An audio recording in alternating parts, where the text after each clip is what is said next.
can be intentional about your character. You can have money and a career. You are the hero in your story. Live from the headquarters of Ramsey Solutions, it's the Ramsey Show, where debt is dumb, cash is king, and the paid-off home mortgage has taken the place of the BMW as the status symbol of choice. We help people build wealth, do work that they love, and create amazing actual relationships. Ken Coleman, Ramsey personality, host of the Ken Coleman Show, an expert on your career and your job, and boy, is that a subject out there today. We're here to talk to you about your life and your money. The phone number is 888-825-5225. The call is free, and some say the advice is worth exactly what you pay for it. 888-825-5225. We're going to start with Baltimore this hour. Robin is there. Hi, Robin. How are you? I'm doing well. How are you, Dave? Better than I deserve. What's up? Thank you for taking my call. My question today is my husband and I own a home, and we're hoping to move soon, but we also have some debt. So we're just trying to figure out the best next steps for ourselves. Okay. Why are you moving?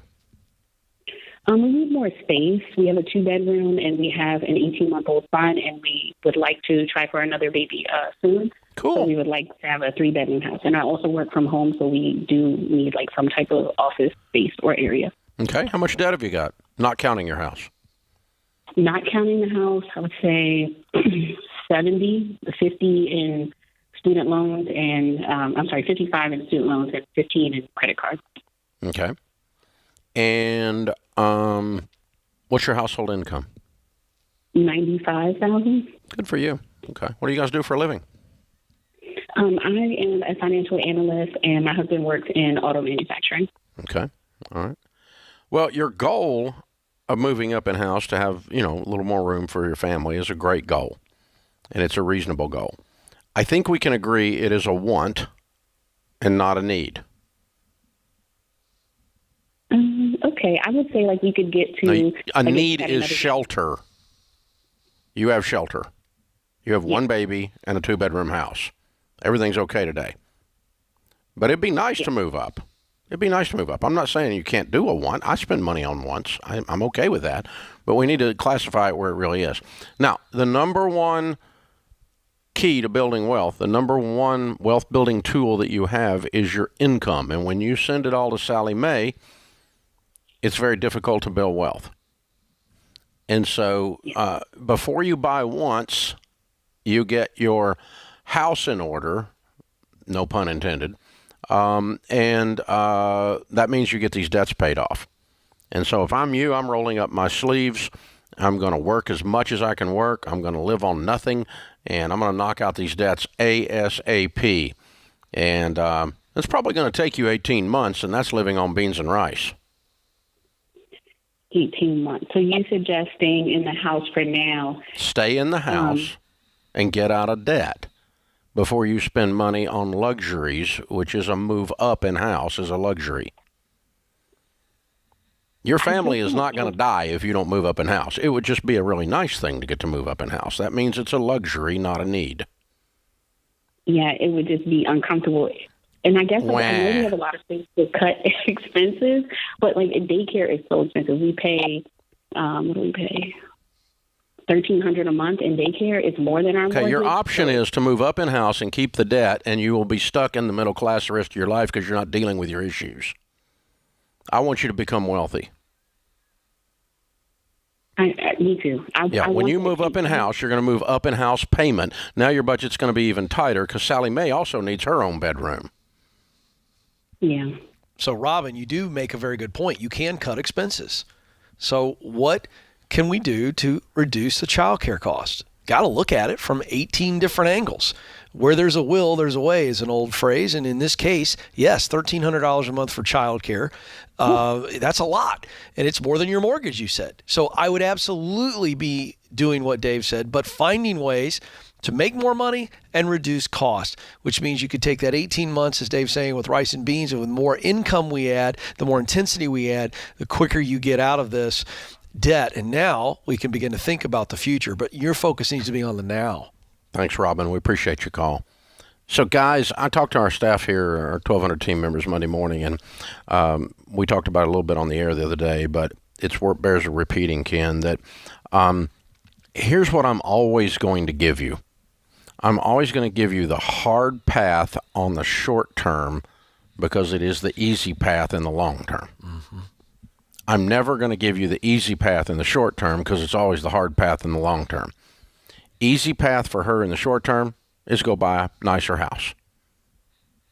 But she's stuck in the debt. Her budget's even tighter. She's going to struggle to be able to build wealth and find money to save and invest for her kids' college and for their retirement investing and be able to get the house paid off and Sally Mae kicked out and the other rest of that debt kicked out. That's what normal people do. They buy whatever they want, whenever they want it, like they're in Congress. And normal finances in America suck. You don't want to be normal. It's awful.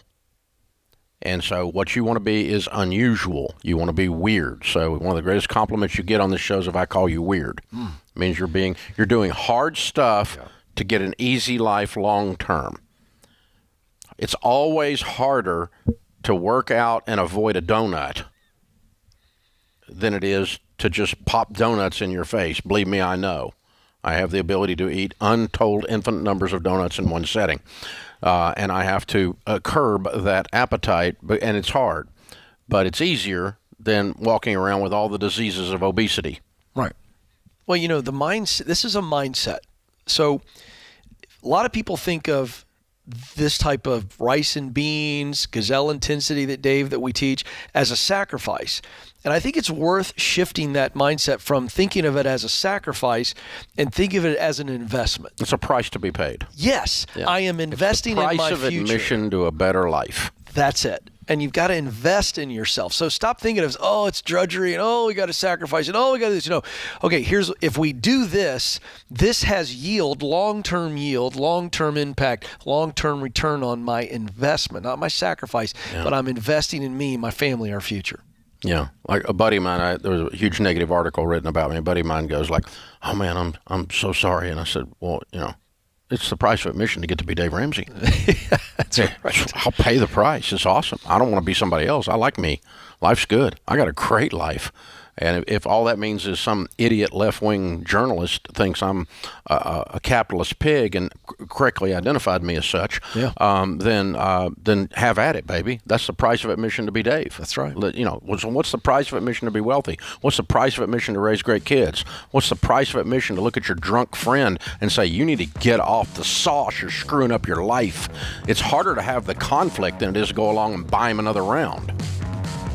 Hard is easier than easy. Always turns out to be hard because you're wimping, you're mailing it in, you're not paying a price. This is the Ramsey Show.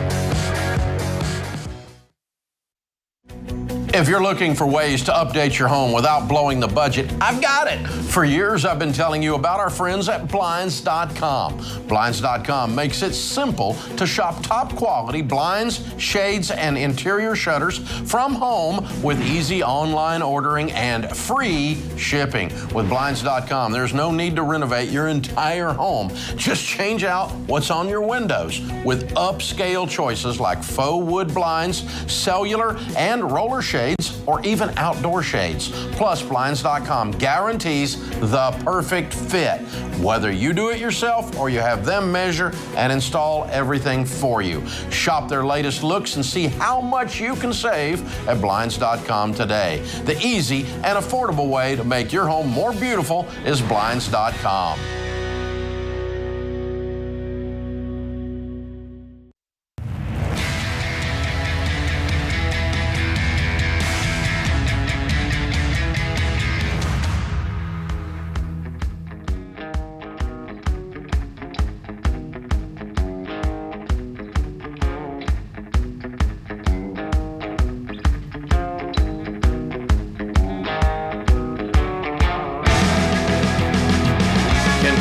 Ramsey personality is my co-host today. Bailey's in Colorado Springs. Hey, Bailey, how are you?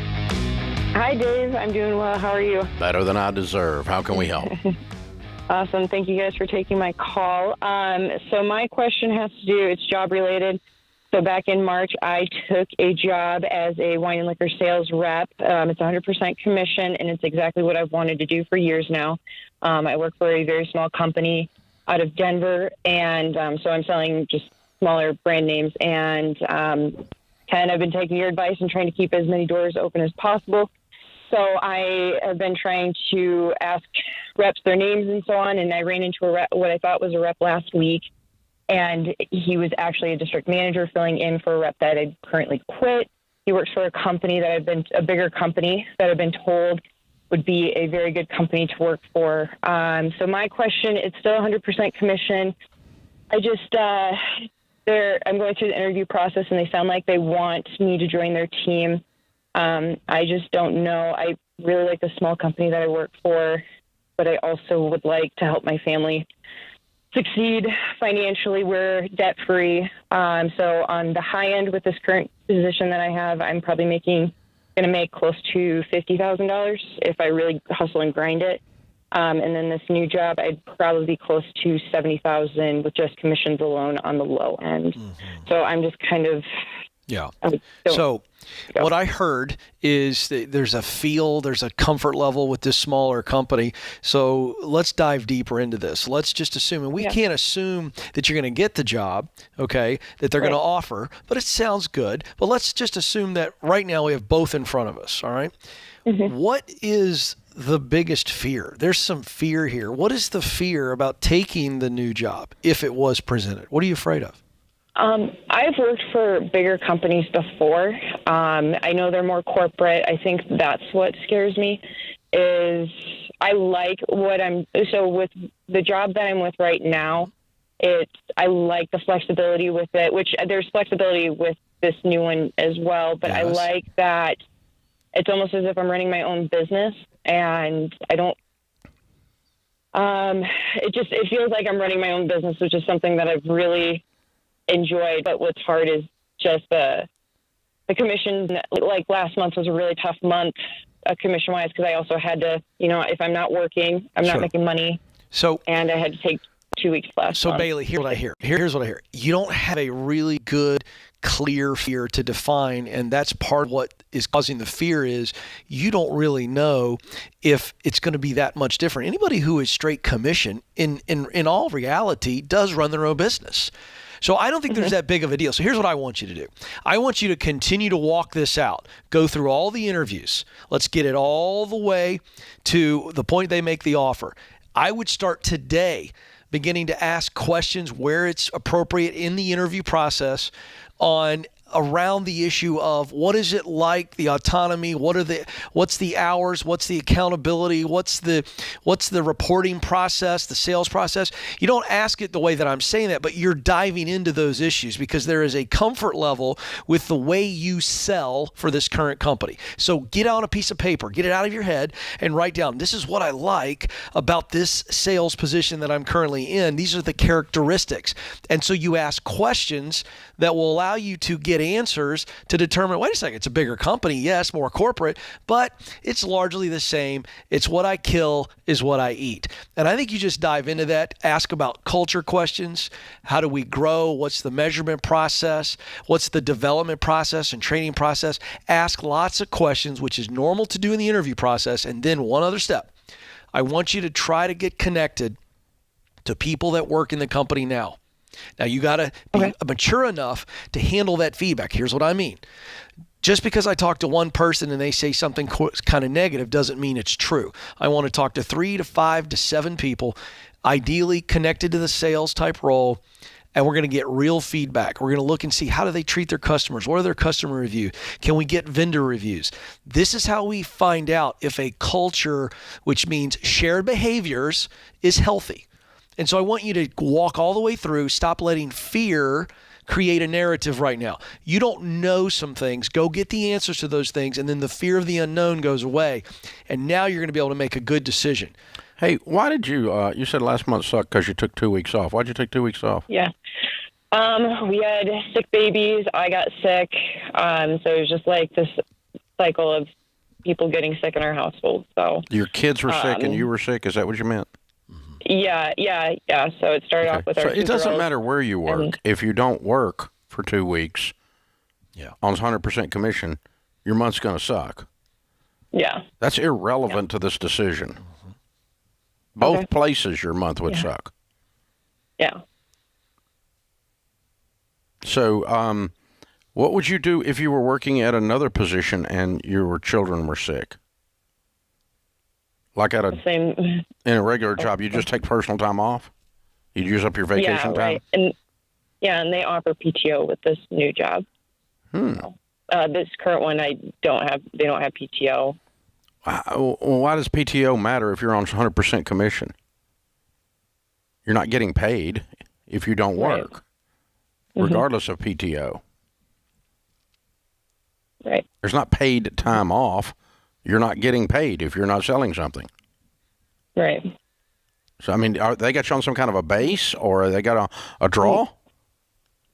That's a good question that I will ask the person that I've been. Now, if you sell real estate full time, there is no paid time off because you're either selling real estate or you're not. Remember, Bailey, that's 100% commission. So dig into this, like Ken's saying, and let's find out what's really going on here. Yeah. It sounds like you have a third tier set of brands that are not the prime brands, and this bigger company's got some better brands that you can sell a lot better and sell a lot more volume of. And as long as they're not going to be all stuffed shirt and make it miserable to work there with a toxic corporate crap, then it's probably the play to do. But you need to work through and prove that to yourself. That's right. The quick lesson here, just for Bailey and the rest of our listeners and viewers, is this. The interview process is as much for you as it is for the company. They're being interviewed too. Yeah. You have got to have some confidence to ask these questions. You can do it in a way that doesn't put the company on defensive, but you can ask really good questions that allow you to get answers. Here's what's going on. And Bailey, you're normal. You're just like every other human being. There is, anytime we look at change, which we have to change to progress, in this case, financially and professionally, there's going to be some unknowns. The quicker we can get the knowns to those unknowns, now we have the ability to discern and make the right decision. Yeah, but people don't mind change if they're convinced that it is better. Right. I mean, you're driving a $1,000 car and you get to change to a $20,000 car. You love change. Yeah, right. Right. So you just got to be convinced that the change is for the better. Yeah. Change that there's a bunch of unknowns. The ambivalence will drive you bananas. Oh yeah. Absent of an answer, our mind, Dave, starts to fill in the gap. Negative. Yeah. Always negative. Yeah. Yeah. If we don't know what's going on, we automatically assume bad stuff. That's right. And so the trick is in the whole thing here, Bailey, is just Ken saying gather more information. I love it in a Ramsey interview when our team is interviewing someone that may be coming to work here, presents so much stuff about us that someone opts out. They go, y'all are whacked. I don't want to work there. Right. Because if they say that, they weren't going to fit in. They were going to be a negative culture ad. That's correct. And we would have had to fire them later. And so it's much better for them to self-select because we almost run them off. Yeah. And we're not trying, and so we're being interviewed too. When you come in to interview here, you're deciding if you want to work here. We're deciding if you want you to work here, and so you got to look at it that way. It is a two-way street, and I don't need to sell you on working here, but I would love to sell you on not working here, because if I can run you off before you get in here and cause issues because you're an idiot, then that'd be a great thing for us. This is the Ramsey Show.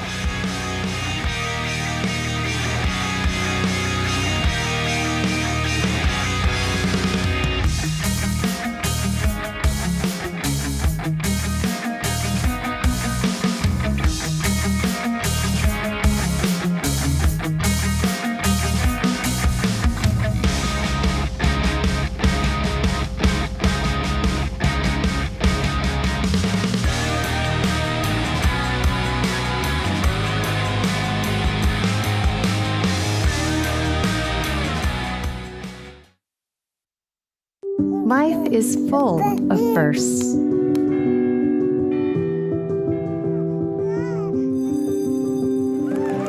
As the first and longest-serving Christian health cost-sharing ministry, CHM has shared medical expenses for its members since 1981. We believe you should have the freedom to focus on your health while being supported by a community of believers, giving you the opportunity to create many more firsts.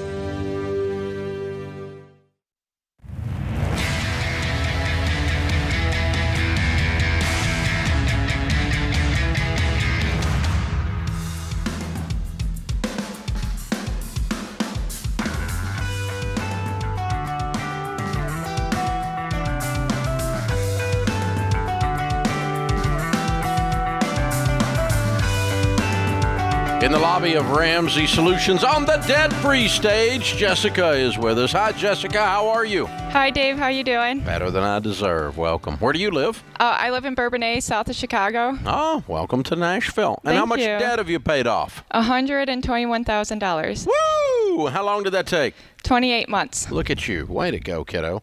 And your range of income during that time? 70 to 90,000. Cool. What do you do for a living? I'm a chemist for a pharmaceutical manufacturer. Ooh, look at you.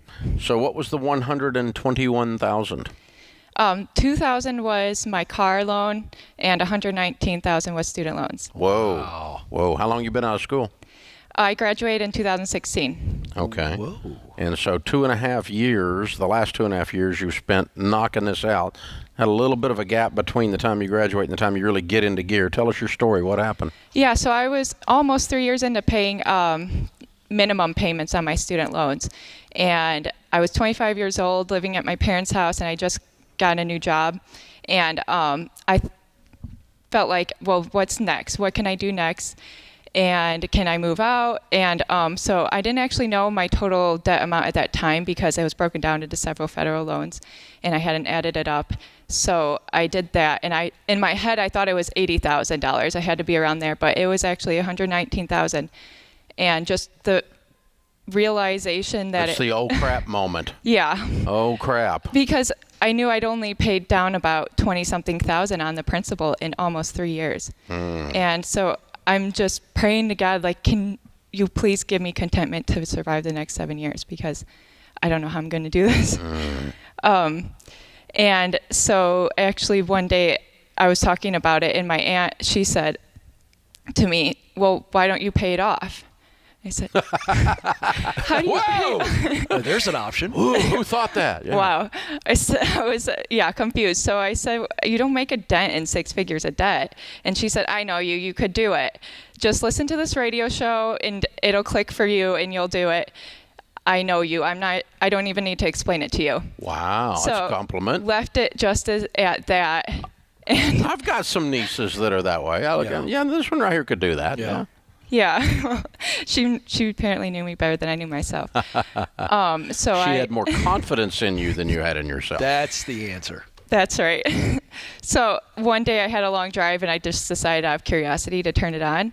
And there was a debt-free screen, girl near my age as well, also single and similar numbers as me. Oh, there it is. I felt like God just showed me my story play out before it played out, and I was so cool. inspired by it. I just knew that my prayer for contentment was not about to be answered, and but I was happy about it. Well, it was just answered, and the answer was no. Right. We're going to make you very discontent until you get this straightened up. Exactly. I love it. Okay, You asked, Dave, I got to tell this. This is great. You asked for contentment. Yes. And you got conviction.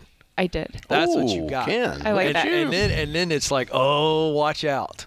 Yeah, because he knows her too. There you go. I like it, just like Indeed. Aunt knows her. Yeah, that's Indeed. good. Look at you. Okay, so you tore into it like a wildfire. I did. I picked up some side hustles. I tutored high school students in chemistry. Ooh, what's And that pay? it pays what I want it to pay. Yes. Because I was going to say, as a parent, it's whatever she says. Yeah. Because you're like, help my kid with chemistry. Yeah. So what do you charge? Yeah. Really? What is it? How much is it? $80. It's been going up. $280 an hour, $80 an hour, $50 an hour. I actually just do like 30 to 35, and I feel like I've been, growing into that and increasing it. But sometimes that like constant meeting helps if they can just throw a couple dollars at it. So I've been kind of figuring that out.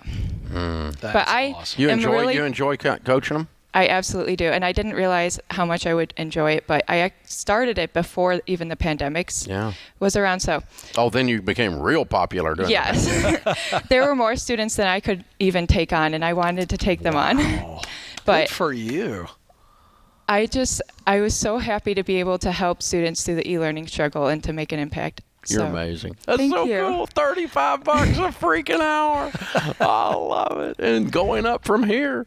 Oh, man. And knock out $121,000 in 2.5 years. Yeah, 2 years and 4 months, no less. Yeah. Right. Excellent. My goal was to make it by age 30, but I just turned 28 right before I paid it off. Oh, so you beat your goal by 2 years. Yeah. Yep. This is how it goes down right here. I love it. Amazing. All right. Now that you did it, you're an expert.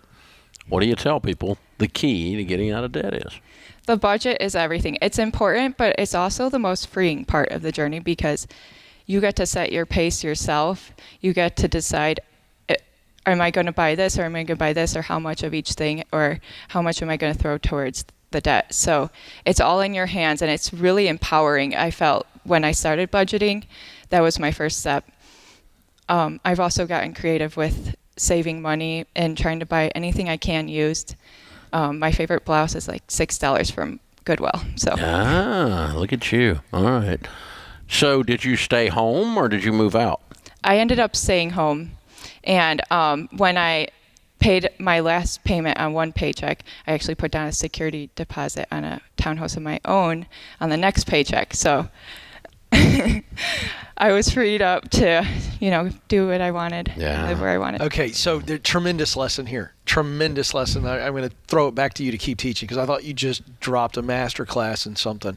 Our colleague, Rachel Cruz, talks about the budget, give you permission to spend. You said it empowered you in this journey because you got to set your own pace. That has to be tremendously liberating to say, all right, because you went from telling your aunt, there's no way I can make a dent in 6 figures of debt. And now you're telling us that the budgeting part of what we teach empowered you to set a pace that you felt like you could get and ended up going beyond that. I want you to unpack that a little bit more. How did it empower you? Because I would go back to that number, and I had my debt snowball, and all written out. And I said, okay, well, this is the latest. I'll pay it off. And I knew that if I allowed my spending budget to be outside of that or something to splurge on, that meant, okay, am I comfortable with pushing it to the next month? Oh, that's good. And I often said no for that reason, and I felt inside that I was choosing what I wanted to choose. Because you were. Because I was. You were in control of the choice. Yeah, And, exactly. this is where people happen to money instead of money happening to them. Mm-hmm. And that's why people say the budget, and because it's exactly why is because you're taking control and you're the boss of the money, and a lot of people spend their whole life where the money is the boss of them. Right. And instead, you're going, okay, I have a choice, and it's my choice, and I get to do what I want to do. And really, the way you're saying it, and even your body language is, I got no guilt about either way. But in this case, I choose to not do this thing so I can get this other debt knocked out. Right. And 2 years early, she comes in debt-free. Way to go. You're amazing. Thank you so You much. are an absolute warrior princess. You're amazing. Absolute rock star. Very cool. We got a copy of Baby Steps Millionaires for you. That's the next chapter in your story for sure. You're going to be a millionaire before we know it. And also a copy of Total Money Makeover. You can give that to someone that you believe in that doesn't believe in themselves yet. Yeah, I like that. And a Financial Peace University 1-year subscription. You can go through and join Ramsey Plus and go through Financial Peace University, get the Every Dollar extended version of the app. And man, app enhanced, all good stuff, all free. We want to say thank you. You did a great job, and what a great, great story. You're an amazing young woman. Thank you, Dave. Thank you, Ken. Very, I'm very so happy well to be here. Jessica from Chicago, $121,000 paid off in 28 months, making 70 to 90. Count it down. Let's hear a debt-free scream. 3, 2, 1. I'm debt free. Woo!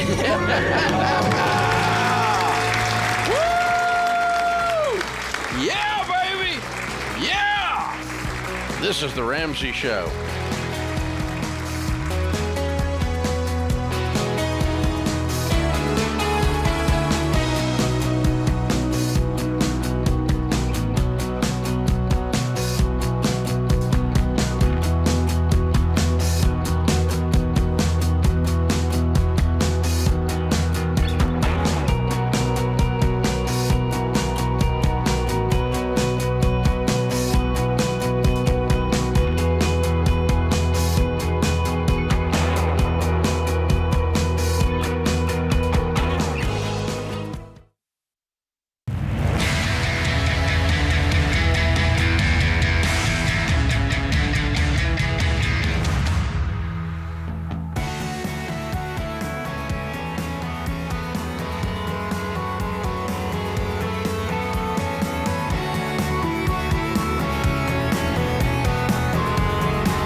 One thing about humans being around humans, we regulate to each other. You find a group of people that are inspired, you get in the midst of them, you get inspired.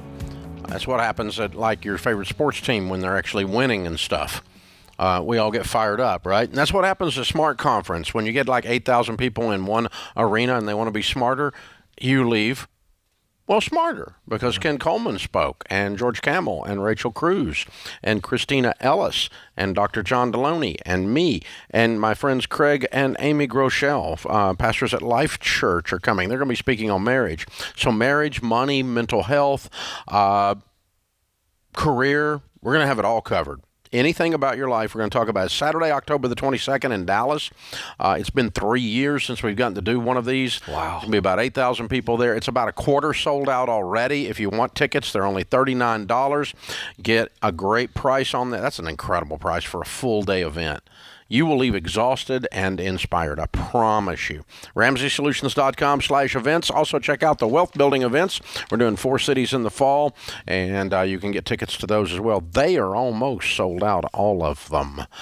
And people are particularly concerned these days about how to build wealth in the middle of a tornado. So, and it's still possible. It's still even probable. Ken Coleman, Ramsey Personality, is my co-host today. Paul is with us. Paul's in Cincinnati. Hey, Paul, how are you? I'm doing well. How are you? Better than I deserve. How can I help? Yeah, so about a month or so ago, I moved across to a different state for a new job. Ended up wiping out my small emergency fund for that. I'm slowly building it back up.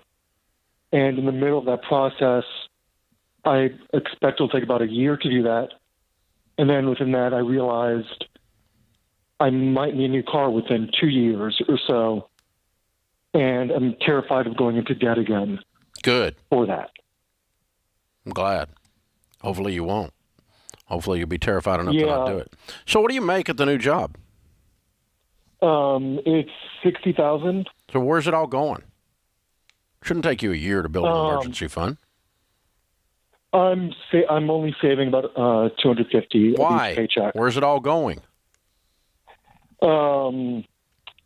Different things. Just, I'm still adjusting to new cost of living. My paycheck is only about $1,600 every 2 weeks.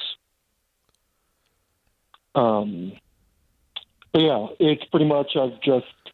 Have you got health insurance coming out of your check? I do. How much? About 60 or 70, I believe. Have you got retirement coming out of your paycheck? Yes, it's about 3.5. Stop it. Okay. You need to save an emergency fund before you save for retirement. I also think you have too much taxes coming out of your check. Because if you're making $60,000, that's $5,000 a year. You're only getting home with $3,200. Your taxes are not that high, and you didn't give me a health insurance number that was big enough to cause that. So you still probably have too much being withheld. Paul, what do you do for a living? I'm in journalism. Okay. We are in one of the hottest side job economies that we've ever seen before. I really think the way to juice this is if you've got the time, even if it's 5 hours, 10 hours, 15 hours a week, deliver. Do whatever you got to do. Freelance, right. Freelance. Do something to make that emergency fund. You can earn that emergency fund very quickly in this job economy. Yeah, not a year, 3 months. Yeah. And then set yourself a goal on the car and say, all right, I need $10,000. That's $1,000 a month for 10 months. I got to do this. Or whatever the goal is. I just made that up. And then divide it out over how fast you're going to do it. Or I need $12,000 and I'm going to do it over 2 years. That's $500 a month. I don't care. But you got to lay out the goal and then get to it. Because here's what's killing you. The unknown, because you're not working a systematized process, the unknown is scaring the pee-wadding out of you. That's what's terrifying you, not the debt. And so lay this out very succinctly, very detailed, and then just start executing on those numbers, and you bust your butt and you keep your dadgum spending down.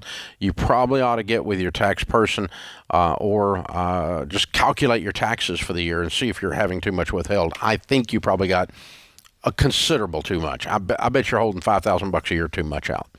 That's my guess. $400 a month. But I could be wrong. We'll see.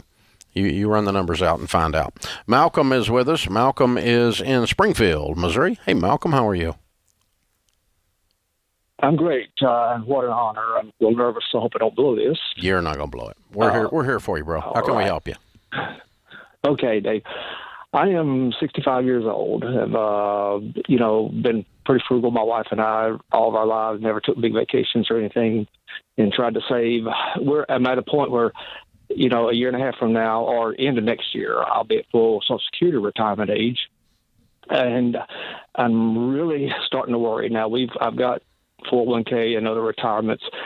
Everything I've got is a total of about $1.2 million. Now that sounds, oh my God, you're a blessed guy, and I truly am blessed. However, we know $1 million isn't what it was 10 years ago. Very true. Frankly, I'm scared. Yeah. I'm scared about retiring. Mm-hmm. What's your household income now? It has averaged about $250. Over the last several years. Way to go. Congratulations. You've had a great career. Yes. Okay, so if you retire and you have only Social Security coming in, you're going to start to draw the income at least off of this, but that's not going to produce $250,000 a year. And we don't need it. Okay. So what do you need? Can you live on 100? Yes. Okay. What are the mutual funds invested in? Well, there's just I use an investment company, and I can't tell you off the top of my head exactly. You need to know. You need to know. That's part of what's scaring you. You don't know what's going on. Right. You need to get with your guy on the phone today and say, I'm scared. You need to explain to me what my money's invested in. And you need to be in good growth stock mutual funds with long track records. And then ask the Goob what your track record is on your mutual funds. And let's say you're in a series of mutual funds properly invested, and that the last 30 years, the track record has been 11% on the portfolio that you hold. That would be a reasonably invested set of mutual funds. Okay? Okay. 11% of $1 million is $110,000. Okay, but within the climate that we're in now... Well, yeah, it's down 20% since the first of the year. The big bad bear's out, right? But that's not the point. Right. The point is, over the next 20 years, unless the American economy collapses, which I am not predicting, and I hope you're not. If you are, you need to quit watching the news. That's the other thing about fear. That means you're watching too much news. Turn the news off. But because their job is to make you terrified, so you keep more fear porn. But anyway, over a period of time, you're going to make an average of 11 or 12%. That's a 70, 80-year track record on the stock market. Okay? So let's say you pull 100,000 off, but this year it didn't make 100,000. So you dip down into the principal sum. Next year you pull 100,000 off, but it made 150,000. So you only pulled 100 off. That other 50 goes back in to replenish the down year. You follow me? As long as it averages as long as you're taking out less than it's averaging, the up and down dipping into the principal and back out, it'll backfill itself over time. Does that mathematically make sense to you? It does, and I know that's historically accurate, but have we ever been in this kind of we've been a lot worse. We've been a lot worse than this. That we're in? Oh, absolutely. We've been a lot worse than this. A lot worse. I'm not sure we've had any dumber people in Washington. That's about the dumbest group up there I've ever seen. But other than that, they're dumber than a rock. It's like the Island of Misfit Toys up there. But other than that, the actual economy, oh, good Lord, go back to 1982, man. You're 65, I'm 61. Don't you remember that crap under Carter? Oh, my God, gas lines. Don't you remember interest rates 18%? I mean, that was a lot worse. This is a walk in the freaking park. Average bear market is only 13 months. Average time to recover from a bear market is only 27 months. So a bear is don't let the bear scare you. He's the opportunity to buy cheap shares. This is the Ramsey Show.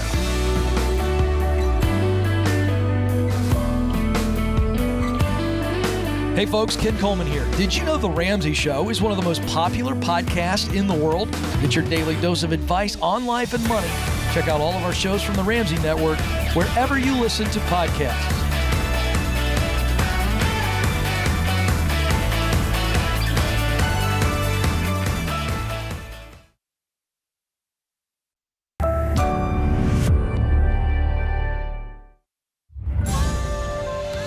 This is The Ramsey Show. You can be intentional about your character. You can have money and a career. You are the hero in your story.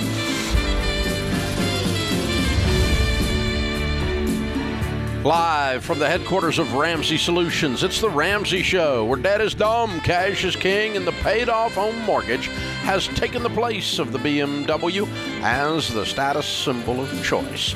We help people build wealth, do work that they really love, and create actual amazing relationships. Ken Coleman, Ramsey personality, host of The Ken Coleman Show, #1 best-selling author, is my co-host today as we talk about your life, your career, and your money. Open phones at 888-825-5225. Reed is with us. Reed is in San Antonio, Texas. Hi, Reed. How are you? Howdy, Dave. Hey, Ken. Thanks for taking my call. I'm glad to be on the show. Sure. What's up? Hey, yeah. So my wife and I got married about 9 months ago. Really excited. And we are thinking of buying a house. And we are adamant about not having any sort of credit card or credit score. Mm-hmm. Now, how do we do that? Okay. You just have to have a mortgage company that does what's called manual underwriting, like Churchill Mortgage that sponsored us here for almost 30 years here on the Ramsey Show. They do manual underwriting. Manual underwriting is what they used to do before there was a FICO score, like when I first got in the real estate business, okay?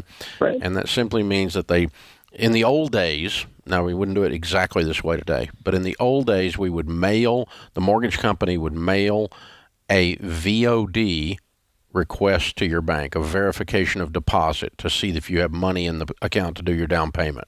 They would send a VOE to your employer, a verification of employment. Your employer would write down and say, yes, he works here and here's what he makes. Send it back to the mortgage company. That was all snail mail in the old days, right?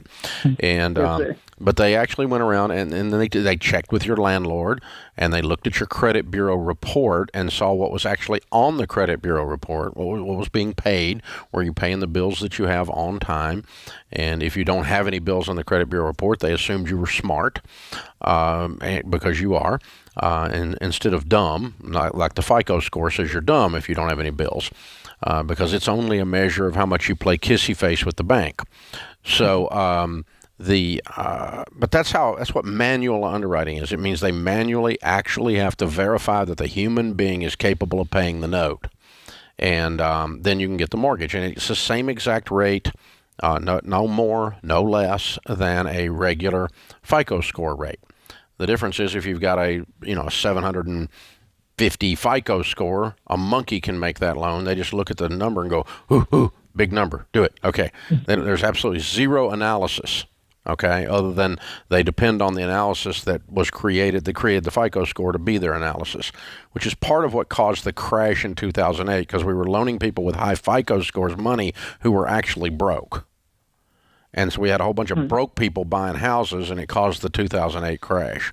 That's not happening as much now, but one thing, FICO has gone in and worked on their algorithm because it sucks. But it's mathematically impalatable. But anyway, all that side issue from my little soapbox. But yeah, you can get a mortgage. Just go to a mortgage company that, that does manual underwriting. Ben is in Norfolk, Virginia. Hey, Ben, what's up? Hey, how's it going, Dave? Thanks for taking the call. Appreciate it. Sure. What's up? Yeah. So my wife and I are finishing up baby step 3, probably January of 2023. I'm 37. I'll be retiring from the military in 5 years. And right now we have income enough to put so much down on our house that we could have it paid off in 8 years, but I would not be able to do the 15% of my gross income into retirement. So I was wondering what your thoughts were on that, even though I'd be gaining a military pension in 5 years, if I could play catch up on retirement later and just get the house paid off super fast, or do, exactly per the baby steps, or in that situation, what you would tell people. Yeah, I just like mustard better than ketchup. Thanks for your service, by the way. We appreciate you. Sure, absolutely. Here's the good news in this whole story. You're actually thinking. Most people don't bother. We have a whole population full of freaking zombies that just go along and do whatever Amazon, MasterCard, and Apple tells them to do. And then they Google it, and Google tells them they're smart. and none of this is true, by the way. So you're actually using thinking skills. Way to go, dude! I'm so proud of you.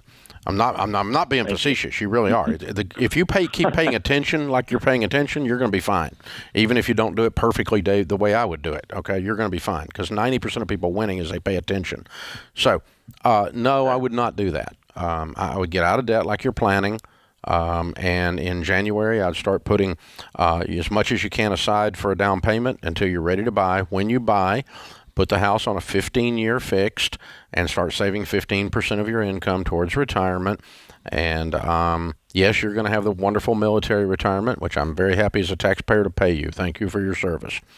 One of the few things I actually think we do well out of D.C. But yeah, all that to say, stay in order. Yeah, follow the order because you're going to be in such good shape. What do you plan to do in retirement from the military? What's that next chapter look like?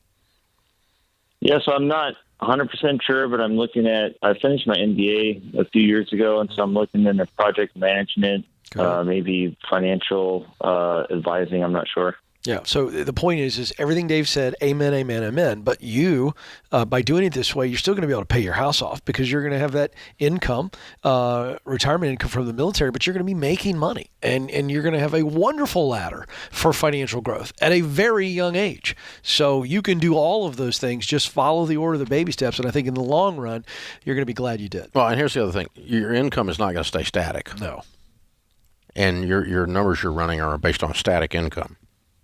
So if you projected your income increases out, and then you're guessing what you're going to do when you leave the military, but you keep projecting that out, you're probably still paying the house off in 8 years. Yeah, that's what I think. But it might be 10, but 10 is just fine. Again, because you're focusing, you're thinking outside of the normative, stupid butt stuff that people do in this broke culture, and you're not just clicking on Prime all day long and then wondering why you're broke. And, you're just being smart. So that makes all the difference in the world. Ken, I'm often asked in these interviews that I do, and I don't, anyway, it always comes up, what's the number one mistake people make with money in America? And they always want, they figure I'm going to say credit card debt. Well, that's one of them. Student loan debt, that's one of them. Leasing a car, that's another one. Whole life insurance, that's another. There's too many to have one, right? But really what happens is that the answer is not paying attention. Because no one sits down and goes, hey, I want to be stupid. Right. Let's see what stupid looks like. But we just wander along like a zombie and come home with a new car. Mm-hmm. Or, you impulse a bass boat. Oh, my God. And so this is what happens. People don't pay attention. Anything if you're going to win at anything, winning is an intentional act. You want to win in your marriage, you have to intentionally engage the process of being married. You want to raise good kids, it's not accidental. It's a lot of work because they're weird. It's just a problem. So everything you win at, you got to be intentional. This is The Ramsey Show.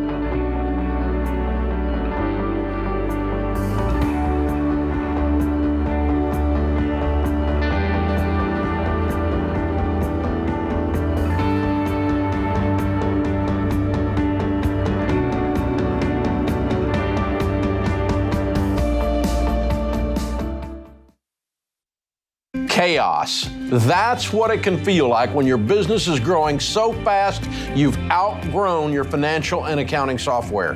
The faster you grow, the more likely you are to lose control of the numbers. And here's the reality. If you don't know your numbers, you don't know your business. That's why we use NetSuite by Oracle, the #1 cloud financial system.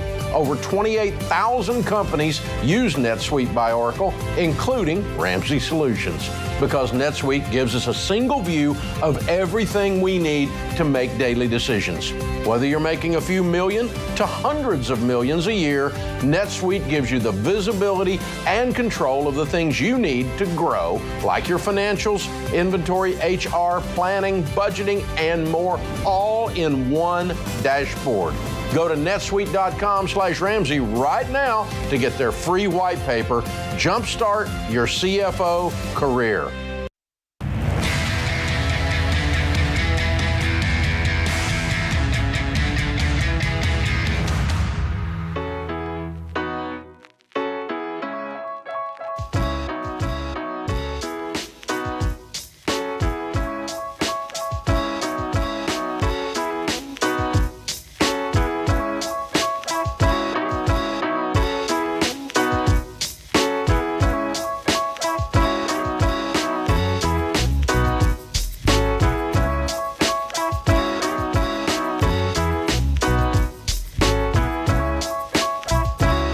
Coleman, Ramsey Personality, is my co-host today. Thank you for joining us, America.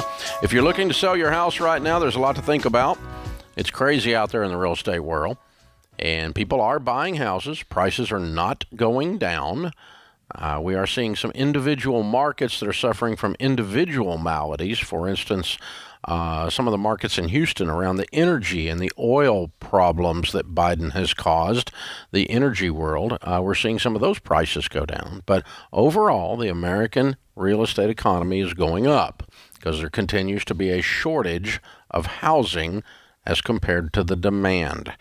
If you're selling a house, though, you are going to see with this bear market, with these increasing interest rates, with us heading into a recession, you are going to see a more normalized selling process.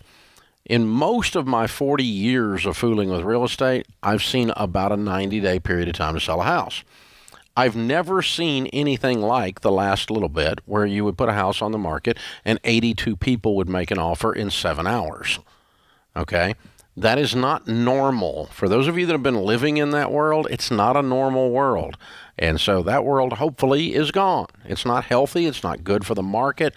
It's crazy. It's weird. So if you're going to sell a house, you need a good real estate agent now to walk you through the process and to work with the buyers that are in the market, and there are still buyers in the market, to get them into the house. It's not amateur hour out there right now. Yeah, let me ask you a question regarding this, because I think this is wise to unpack for folks. So we are going to see now moving back to normalcy is what I'm hearing you say on the amount of time to sell, but it doesn't mean that you need to panic and lower your price just because it's going to take longer. And that's why we want you with a pro who can go, hey, relax. Yeah. You didn't sell it in 5 days. Doesn't mean you need to drop it. Yeah, I mean, I talked to a guy on the air yesterday. He's had the house on the market for 2 weeks and then got an offer, and he's panicking.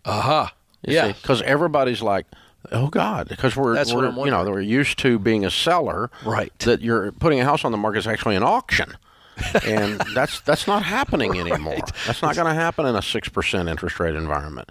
And in the middle of a recession, and a lot of companies are laying off, and so. It's just not going to happen. But do we sell houses in that kind of a market? We have always.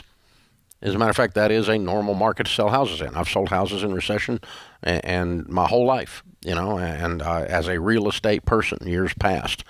And we sold them in 1982 in a 17% interest rate environment. And people were buying houses. Not as many as buy at 3, but it's not, And so, if you're going to put your house on the market, you need to get a really good agent. And if you're going to buy a house, you need to get a really good agent. It's a good time to do both. And there's a lot of people panicking and freaking out. There's a lot of fear out there. Yeah. Are you hearing people say, is it dumb, Dave, to pay 6%? When 6% is, if you look at historical rates, it's not like a crazy rate. Oh, you're talking about the interest rate? Yeah. Is historically, it's not. Yeah. Here's the thing. Get the house. Right. If rates go down, refinance. There you go. Okay. I like it. Yeah. I mean, you're not going. The house is not going to go down. Right. And so, house prices are going to crash, Ramsey. You don't know what you're talking about, honey. I have this thing called perspective. I've got a long view, and let me tell you, hope comes from having long ball. Yeah. Where you go into freak out mode and your brain starts melting and running out your ears is because you're thinking short. That's right. And and I understand even intelligent people become afraid and they lose their intelligence when they become afraid.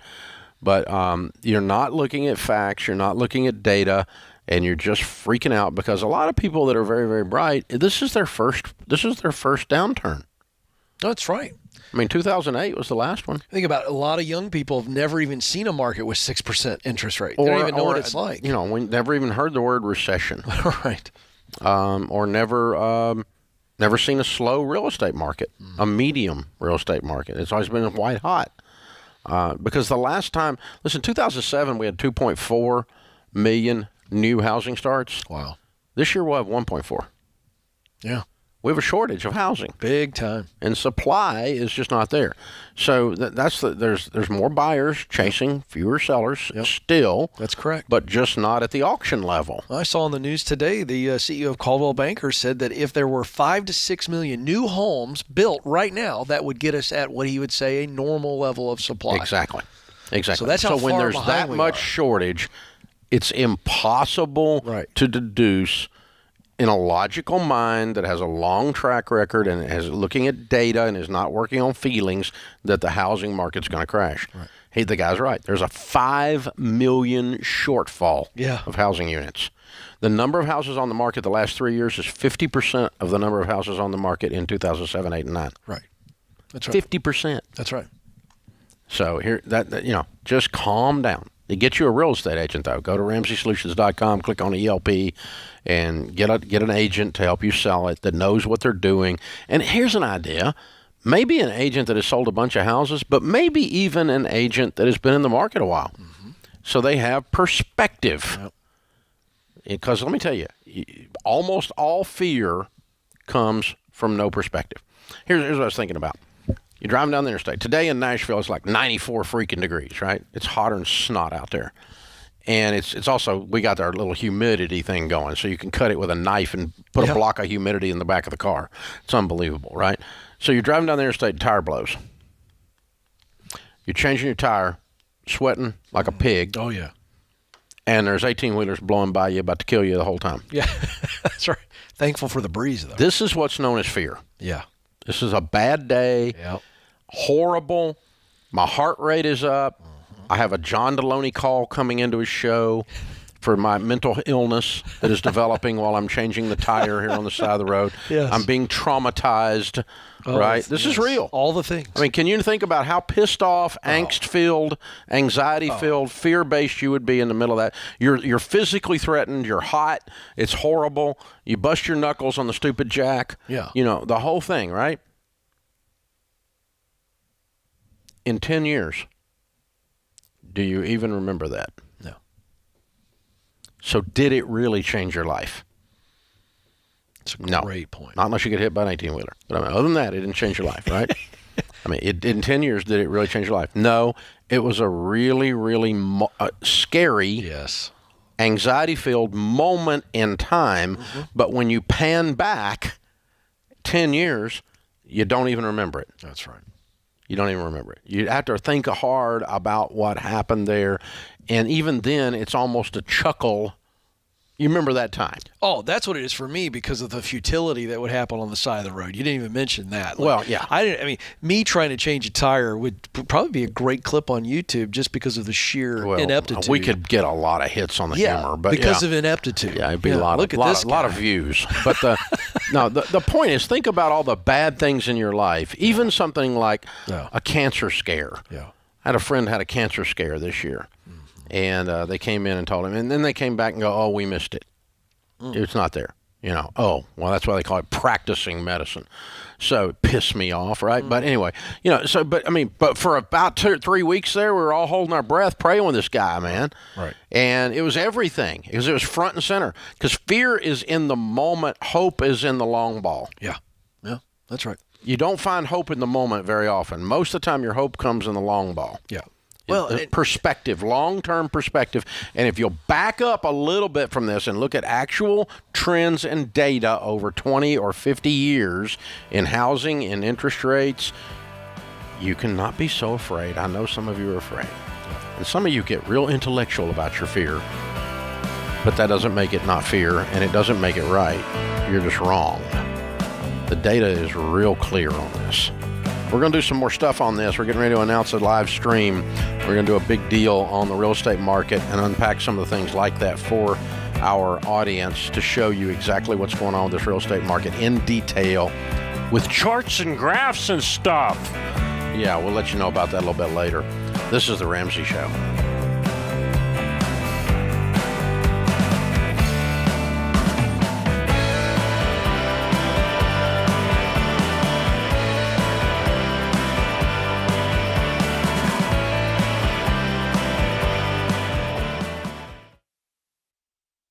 Look, I love real estate, and I want you to have a house, but I don't want a house to have you. That's why you need to get in touch with Churchill Mortgage to make sure you do this right. These guys are awesome. They'll help you get on a smarter mortgage plan because they're committed to doing what's right for you. That means they check in every year with free consultations to help you stay on the right plan. They show you how to save money and interest so you can build wealth faster. They walk you through the total cost of your loan so you can make the best choice. Basically, they care. That's why we call them Ramsey Trusted. You can achieve debt-free home ownership, and Churchill is here to help. Go to their site, churchillmortgage.com/Ramsey, to start your approval or get more information.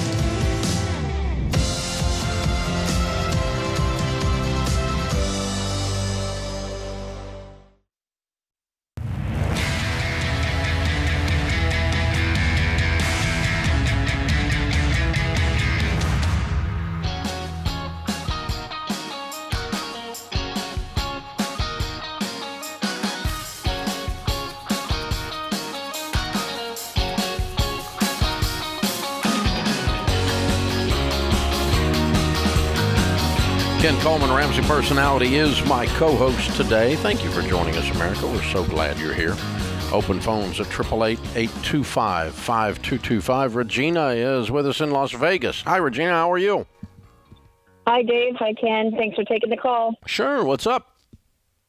Well, I need some perspective. I appreciate the last caller because I think you gave me a little bit on that call, but I'm looking for some more. Okay. I'm currently on baby step 2. Been 4 years Gazelle Intense, and I'm going to be looking at a court date here tomorrow that's going to end up increasing that debt to about the tune of $25,000. I have literally been Gazelle Intense for 4 years, even during COVID, and my gas tank is on empty.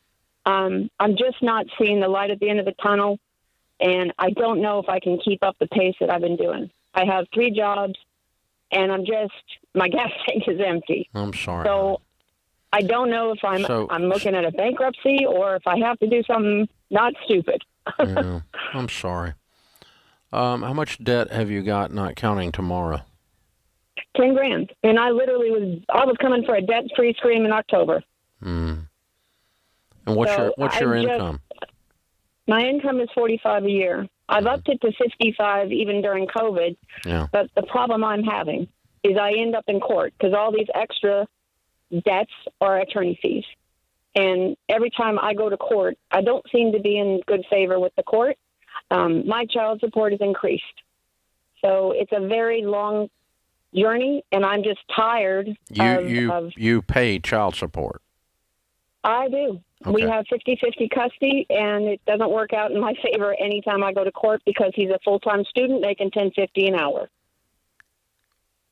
Okay. And what's the $25,000 tomorrow? Tomorrow is the attorney's fees for the last 2 years of litigation. You owe $25,000 to an attorney? Yes, sir. Over child support? Yes, sir. It was because of COVID, it was extended.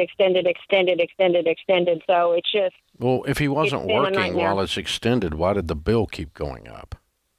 Because my ex-husband made sure that the bill kept going. He kept putting things in there, and we kept having to respond. So, as each response happened, it's that $2.50 an hour, So it just, it's really spun out of control. Yeah, you needed a new attorney. Pardon me? You needed a new attorney $25,000 ago. I agree with you, sir, but unfortunately, I gave him a retainer, and I had nothing left in the tank after that. That was my emergency fund. Yeah, I know.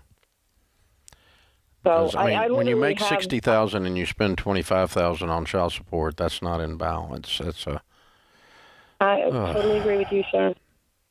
I'm not fussing at you. I'm just crying with you. No, please, fuss at me. No, you don't need to be fussed at. You've gotten fussed at enough. You just got a mess, kiddo. Yep. So you owe the attorney's fees, and the attorney has sued you for the fees?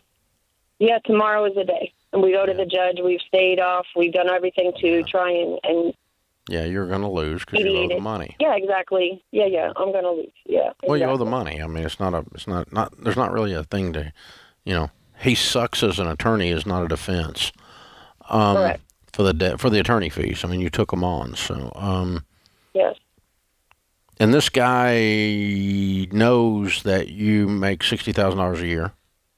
He represented me for 2.5 years. And he knows that you don't have any money. He knows that. Where does he think? What does he think this is going to accomplish? Do we have any idea? I truly don't know. I just guess he wants to garnish my wages, which is going to basically leave me and my daughter in a big deficit. Yeah. It's going to change our world. Yeah. So.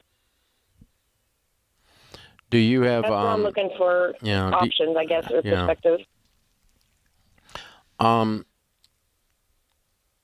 I would just tell him that we're either going to have to work something out that is a tremendous discount, and I'll go scrape some money together and give you a lump sum at a tremendous discount, or I'm going to help you to get zero, because that's called a Chapter 7 bankruptcy. And that's kind of what I did on my own, because I knew what I was up against. You told him that? Yeah, I basically said, you know what I have, and you can go forward with this, but you know what's going to happen. Mm-hmm. And I basically, laid it on to him, and he pushed the button. So I'm looking at this bankruptcy head on, and I want to know I'm doing the right thing. Mm-hmm. Trying to stay a step above and a step ahead for my daughter's sake. Yeah. Well, I always tell folks, if you're going to file bankruptcy, and I never recommend it. It's a horrible process to go through. But if you're going to, make sure you've tried every single thing you can try before you do it. Because it is a life-altering thing. It's in the same category as a divorce. It's something you want to avoid if there's any way you can. So you try everything. Now, you've tried almost everything here, but here's the thing. Even if he gets the judgment tomorrow, and he probably will, then he has to act on it. And until he actually does act on it, it just sits there. Well, he's pushed the motion to put in he's already filed the motion to garnish my wages. So, but there's not even a judgment. Is there a judgment already? Well, we put a stay on it, is my understanding. On the judgment? Because we wanted oral arguments. Correct. Okay. So the day the garnishment, the day the garnishment hits, that might be the day that you make your decision that you've done everything you can do. Well, the day the garnishment hits, I'm going to have to move. I mean, I'm that tight. No. If you file Chapter 7 bankruptcy, there's no garnishment. It goes away. Understood. Okay. So I'm saying if he actually does do that, not just threatens it. And so what we want to be careful of is that we've one more time I'll talk to him. One more time I'll say, listen, if you do this, and just say it out loud, just say, you're not getting a garnishment. Okay, I had this negotiation one time. I was negotiating for a business guy that had a bank debt with a local bank, and I'm sitting with the banker, and the banker says we're going to foreclose on the property, which obviously a bankruptcy stops a foreclosure. And I said, no, you're not. He goes, oh, yeah, I am. Yeah, I am. I said, no. We're either going to, there's two options. We're either going to work out something as we sit here with you guys and negotiate out some kind of settlement, or the guy's going into a Chapter 11 bankruptcy or a 7 bankruptcy. But you're not foreclosing on the property. I can keep you from foreclosing on the property. So let's establish that you're not going to foreclose. Now, it's either because of a bankruptcy or because we work something out. So which one do you want to do? It's your choice. Because, and then he comes up, we're going to foreclose. I'm like, dude, you're not real smart, are you? What I just said was, you're not going to be allowed to foreclose. Federal court's going to stop you, or you're going to come to an agreement today. But foreclosure is not going to occur. That's the type of conversation I would have with this attorney. Okay, there's not going to be a garnishment. Either I'm going to stop you with a Chapter 7, and you're going to get zero in that case, or you and I work something out. Mm-hmm. And and those type of ultimatum discussions in a negotiation are sometimes the last thing you can do, and you want to do everything you can do to try to avoid this. You fought so hard, you've come so close, and it would be a bloody shame for this one thing to take you down. Yeah, and practically speaking here, whatever the amount is, I'm assuming, Dave, that the lawyer has shared what the amount is, the garnish would be, and so we got a figure. So if he's going to get anything, it's that number or less that he agrees to, and then you look at, okay, can I keep doing three jobs? And it doesn't sound like she can do 3 more jobs. I mean, 3 jobs, much more. Well, her tank is empty, as she her said. tank's empty because she just keeps getting piled on. Yeah, but if she can push through and manage to make that money, a better second job, a better paying second job, that's that last resort to, okay, if I can settle this with this guy and not go into bankruptcy. I give him $5,000 cash and go borrow it. That's interesting. Yeah. That's what because I'd rather have 25. I'd rather have $5,000 debt than 25. Yeah, that's true. So, but I mean, we'll settle with you just one way or another here. But try some stuff like that, Regina, because sometimes these guys, you have to explain it to them. They're not smart sometimes. I mean, dumb lawyers are everywhere. Oh, Lord of mercy. I'm sorry, honey. Hey, hang on. We're going to hook you up with one of our coaches, one of our financial coaches, see if they can walk you through this.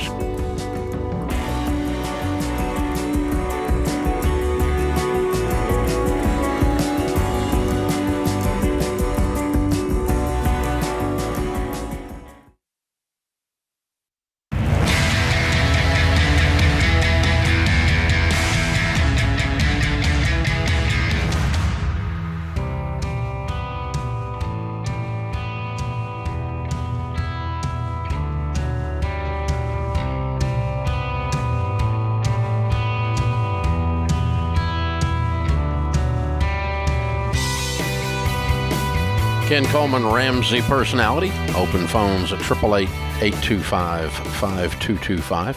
John is with us. John is in Atlanta. Hi, John. Welcome to the Ramsey Show. Hey, thank you so much for taking my call. I kind of got a unique tithing question for you. Okay. So I've listened to your show a lot, and obviously you teach on tithing, which I've done, which anybody out there, if you're not tithing, you're making a huge mistake. But anyway, I'm giving 10% to my local church, but living in Atlanta, I have quite the commute to work and back. So I try to educate myself every morning and listen to different sermons throughout the morning and the evening. And I'm finding myself listening to Craig Groeschel, Michael Todd, and I'm getting a lot of information from them and really growing from those 2 pastors, among other ones, but those are the 2 major ones that I listen to. And so now I'm kind of feeling like not only should I be giving a portion of that 10% to my local church, but I'm growing just as much, if not more, listening to those pastors. Should I be supporting those churches also and giving a portion of that 10% to those churches or those pastors? I really love your heart. I appreciate that. And Mike Todd and Craig Groeschel are both personal friends. Craig's a good friend of mine, and I'm just emailing with him about an hour and a half ago, matter of fact. But so I do kind of know what those guys would tell you, and I think it's the same thing I would tell you. And I'll have Ken chime in here because he's a PK as well. Okay, what is the purpose of the tithe? Is it for you to buy a ticket to a self-improvement Christian seminar? No.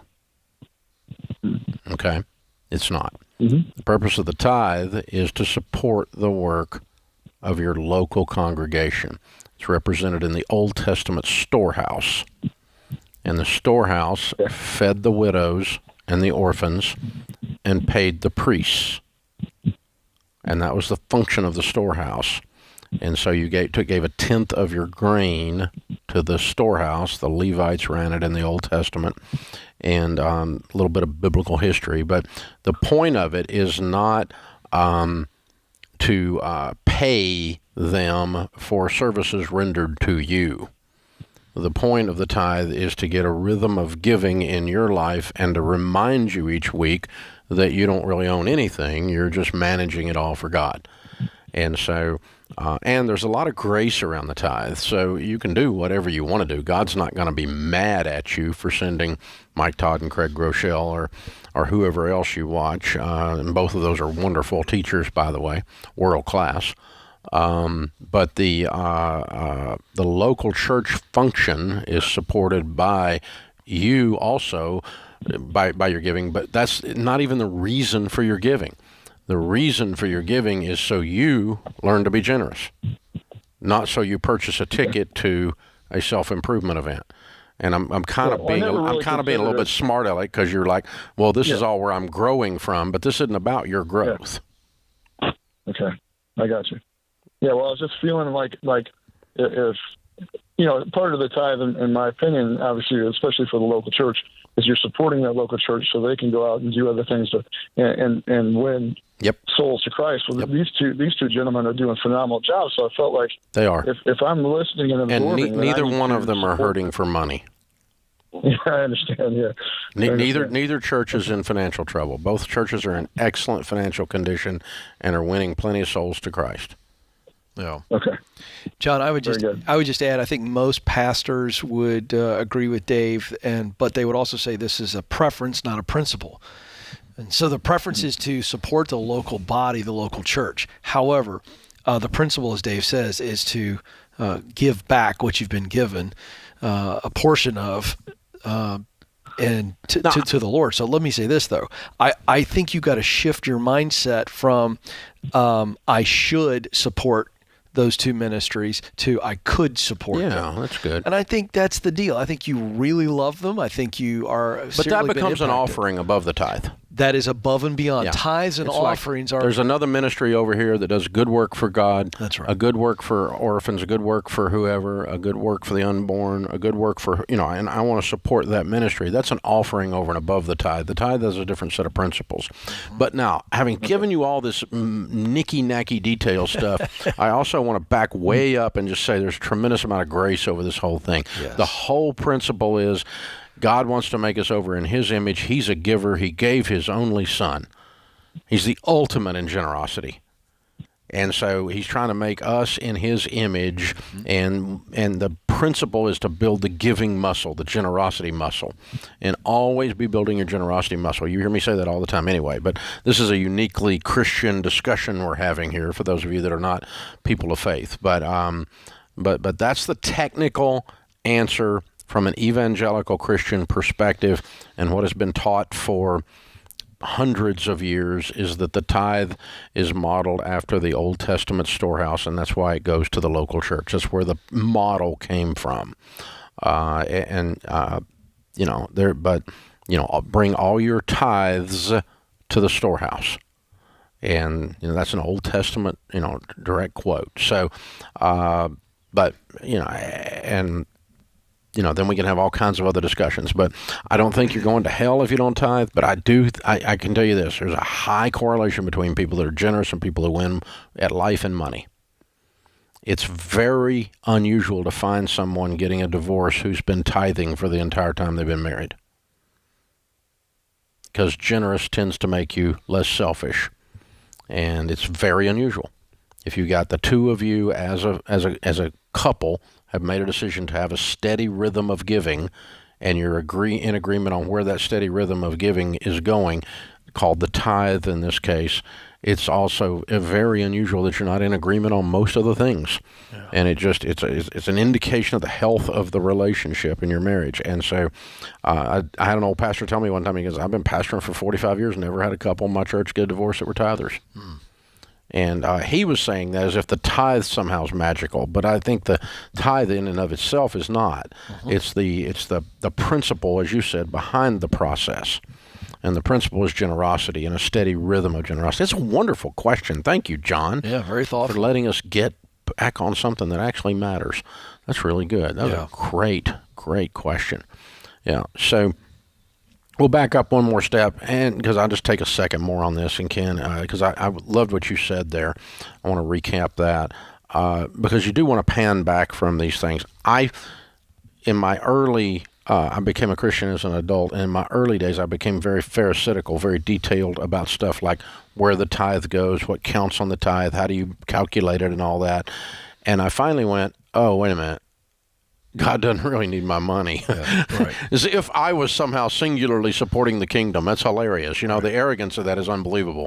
But Pharisees are arrogant, and I was a young Pharisee. So, but what I got to later is the tithe is not for God. He doesn't need my money.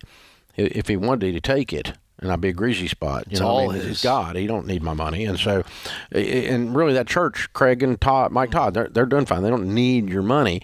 But if you want to support the work that they're doing because it's incredible work, and they're not your local church, then that would be called an offering. Yes. And I think that there's something beautiful there too, as you're talking about generosity, that if you feel that you are receiving a blessing, and you want to return some of that blessing, that is also generosity as well, to say, you know what, I'm blessed by this. I've felt some impact. You know what, I want to give the widow's mite, as you look at that parable. It's like leaving a tip. That's exactly in a right. sense. I mean, it's an act of appreciation. You blessed me tonight in the way you took care of our table, and I'm going to be a blessing back to you. And that's just, it's called class. That's right. Oh my gosh, selfish dadgum people out there. And I love John's question because he's anything but selfish. He's that's right. Living and one other final thing on this, mindset. John. God's not up there with a clipboard looking at where you're giving and how much. It's the attitude, it's the heart condition, and so you're in good shape there. Don't worry about that. Just give. You're a wonderful young man. Very cool. Good stuff. Ken Coleman, Ramsey Personality, my co-host this hour. Thanks to Austin, Ben, Zach, Andrew, and Kelly in the booth. I am Dave Ramsey, your host, and we'll be back.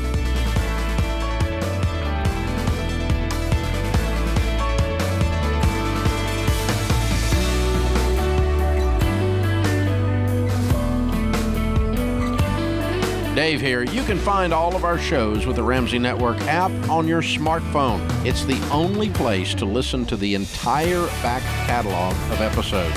Download the Ramsey Network app in your favorite app store today.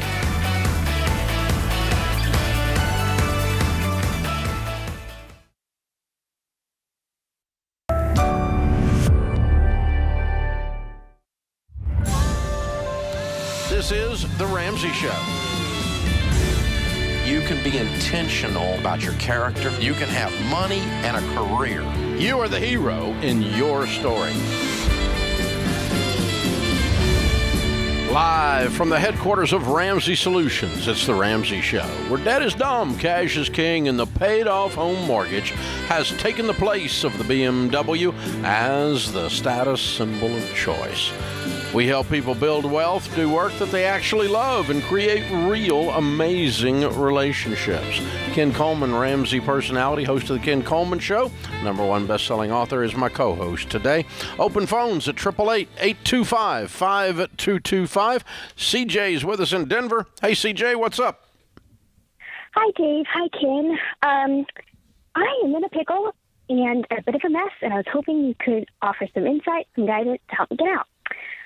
Here's a little bit of the facts. I lost my job 2 years ago during COVID, and promptly went into hustling 70 hours a week delivering groceries just to keep my head above water. I was in baby step 4 at the time, so I just paused everything. 9 months after that, I just burnt out. I couldn't do it anymore. I was in an abusive relationship, and after a few months, I ended up in the hospital. You were in an abusive relationship. It's a long story. How were you in an abusive relationship when you were working 90 hours a week? You didn't have time. It has to do with family. It has to do with family that is related to me by blood, not by I got you. Okay. Other. All right. Anyway, I wound up in the hospital weighing 52 pounds. I couldn't do anything. I spent the last 6 months rebuilding myself, and now I'm in therapy for PTSD, but I find that I'm just quite frozen when it comes to deciding what I want to do as far as my career goes next. Okay. Wow, So what a I'm ride. just trying to figure out what to do. Okay, so before we get into that real quick, so you're no longer doing the 70 hours a week. Are you doing anything for income at all right now? I wasn't for a while, and then I started delivering groceries again in a different city just to get a little bit of cash flow, but I noticed that when I do that, it pushes a lot of my stress buttons, and I end up doing some All right. addictive things that I don't want to do. Okay, so again, before we start thinking about the future, I want to get you stable in the now. So what do you need to be making per hour? If we look back on their history of, well, you know what you made delivering groceries, what you need to make now. What do you need to make? Gosh. Per hour. I'm trying to think. I would say ideally 18.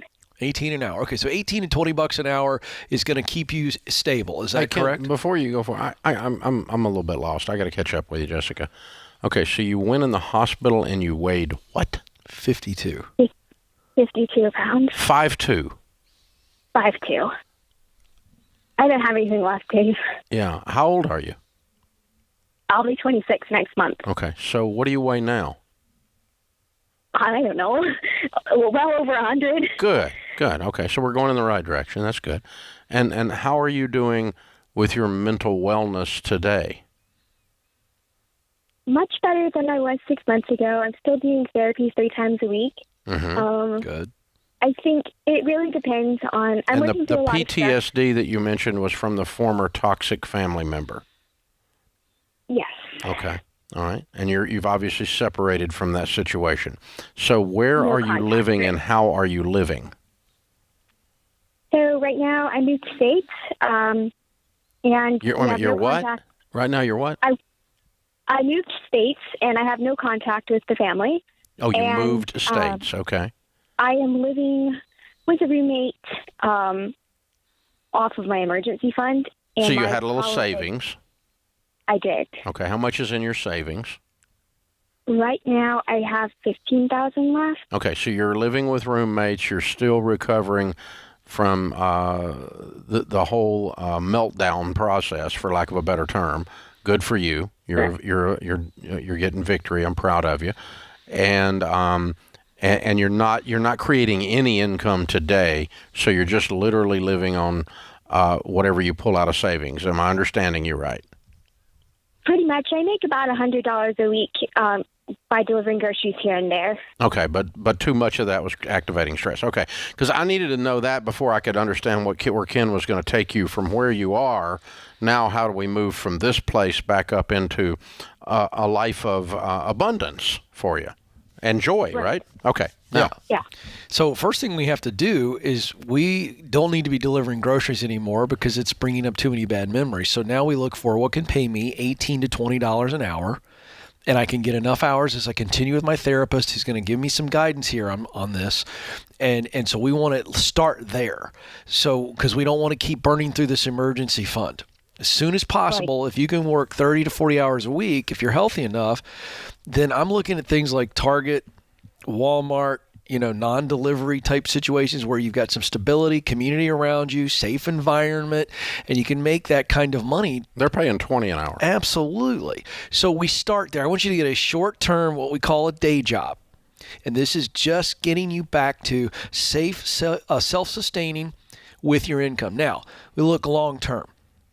So we go, okay, where do we ultimately want to go? And there's a process where you've got to start to see things that maybe you've not seen before. And you do that by asking questions like, if everything was risk-free, if there were no risk and I didn't have to train for anything and I didn't have to know if I was going to be good at it, just starting with what would I want to do? What kind of work would bring me fulfillment? And we look at who are the people I want to help, problem maybe that I want to solve or a desire that I want to fulfill for someone, and then what are the solutions to that? So that's the starting process for you. So I'm just curious, with all the stuff you've been through, I know you've been through a tremendous amount. I'm just curious, what have you wondered about in some of your deep, dark hours? You wish life were better. What have you wondered about doing? If I could do this, if I knew I could be successful at this, I wonder what this would be like. I'm just curious, what pops to the top of your mind as I was asking you that? Two things. One, I would love to work overseas. Okay. And two, I want to help people kind of find their own way out of abuse. Okay, great. Now, let's look at the overseas thing very quickly. Is there a type of work overseas, or you just love the idea of being in a different country? Is there some type of people group or type of work overseas that pops in your mind? Definitely more third world work. Okay. For the least of people that maybe don't have much of a shot, you can help them with a better life. So we've got something to work with here, okay? So let me repeat your homework, okay? And I'm going to give you a couple of resources. Here's what I want you to do. Overseas, people who maybe unfortunate circumstances in their life or maybe poverty. That's one group. Then here in the United States, people that have gone through abuse. Who's helping those people? What's the best way to help them? What appeals to me? And who's doing it? How do you get there? What does it cost? How long will it take? This is looking out into the future. Now all of a sudden you go, oh, there is a way. There are a couple of mountaintops. And as you continue to learn more with your head, your heart will eventually select in those areas. Hang on the line. We're going to give you the Get Clear Career Assessment, which is a 20-minute tool to really answer a lot of those questions. And we'll give you my best-selling book, From Paycheck to Purpose, which is the path to get you up that mountain once you select it.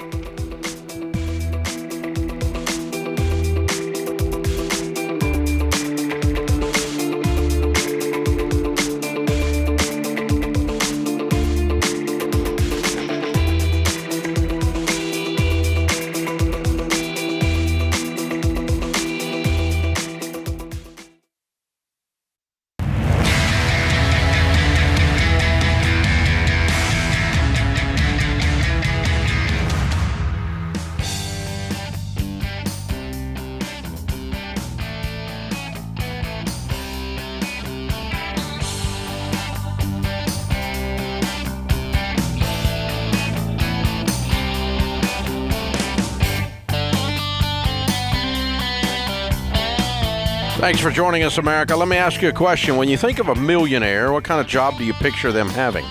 Some kind of high-powered executive position like a VP, a CEO? Well, here's the thing. Only 15% of millionaires actually have jobs like that. The reality is the top 5 careers for millionaires in America are engineer, accountant, teacher, manager, and attorney. Docs didn't even make the top 5. Medical doctors are number 6.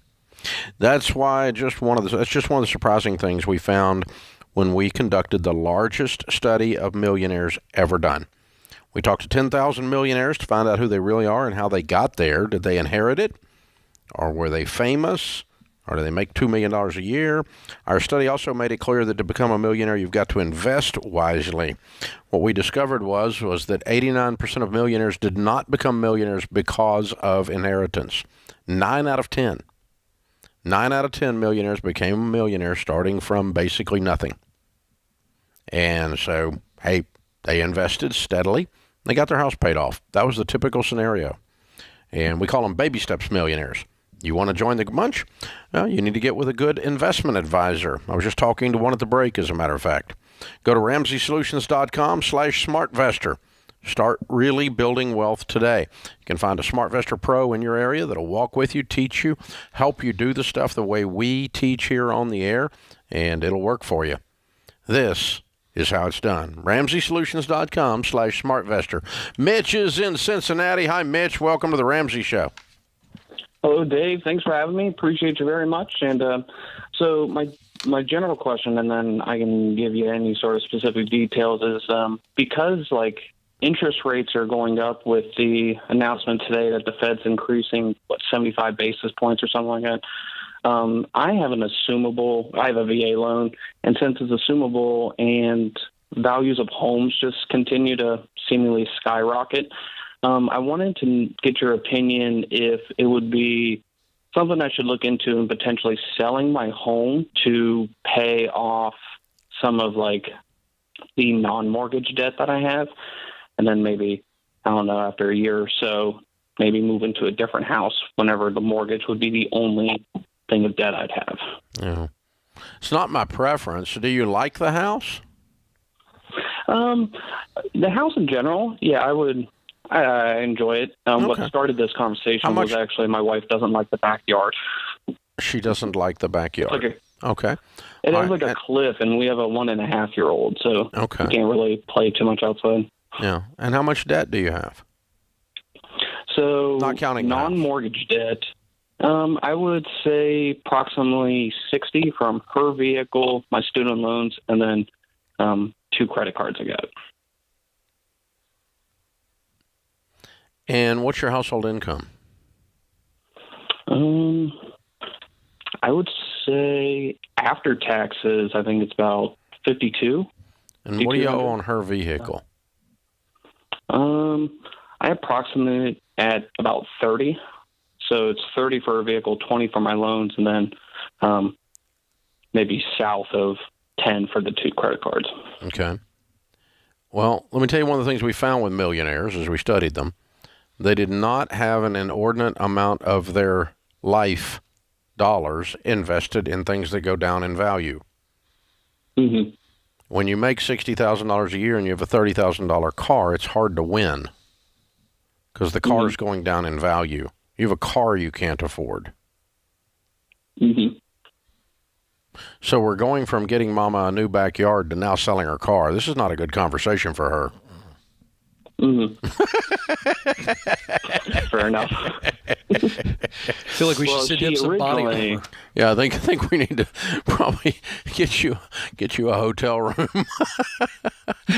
We're going moving to the in-laws, right? Yeah. So, the reason why she got the new car. Listen, I think you guys have got to address your overall management of money and spending and get yourself out of debt before you start talking about moving houses, instead of using the house to bail you out and then not be a homeowner. You're selling a thing that goes up in value.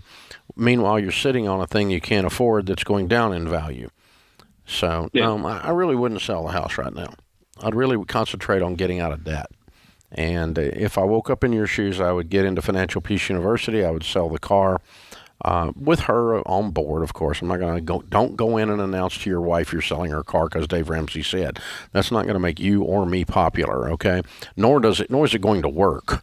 So you need to go in and start talking about the future and how we get into a better house and how we learn to live on less than we make, and that our income is not big enough to support the debts that we've taken on, and we've got to do something about this debt. And let's talk about the debt.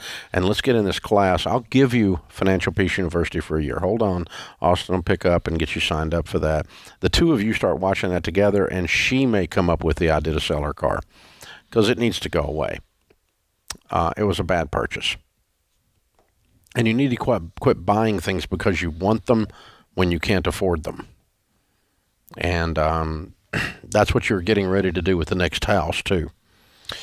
Yeah, and let's just be very clear for a second here, because when Dave and I have been married a long time, Dave longer than me, obviously, but I mean, when Mama is worried about the backyard and the kid and the cliff, that is also a significant thing he has to overcome. I mean, the car's hard enough, Dave, but now this is a marriage conversation to go, let's not get too worked up over this. Is the kid really going to wander out? I mean, how dangerous is it? Because that's a fear thing. That's a fear factor. Yeah. I mean, it's okay to move, but moving in order to clear the debt and not owning a house in a market where the prices are still going up is not. No, I'm not going to recommend that. Yeah, not right now. Not while you still haven't addressed the underlying issues. Right. Bad idea.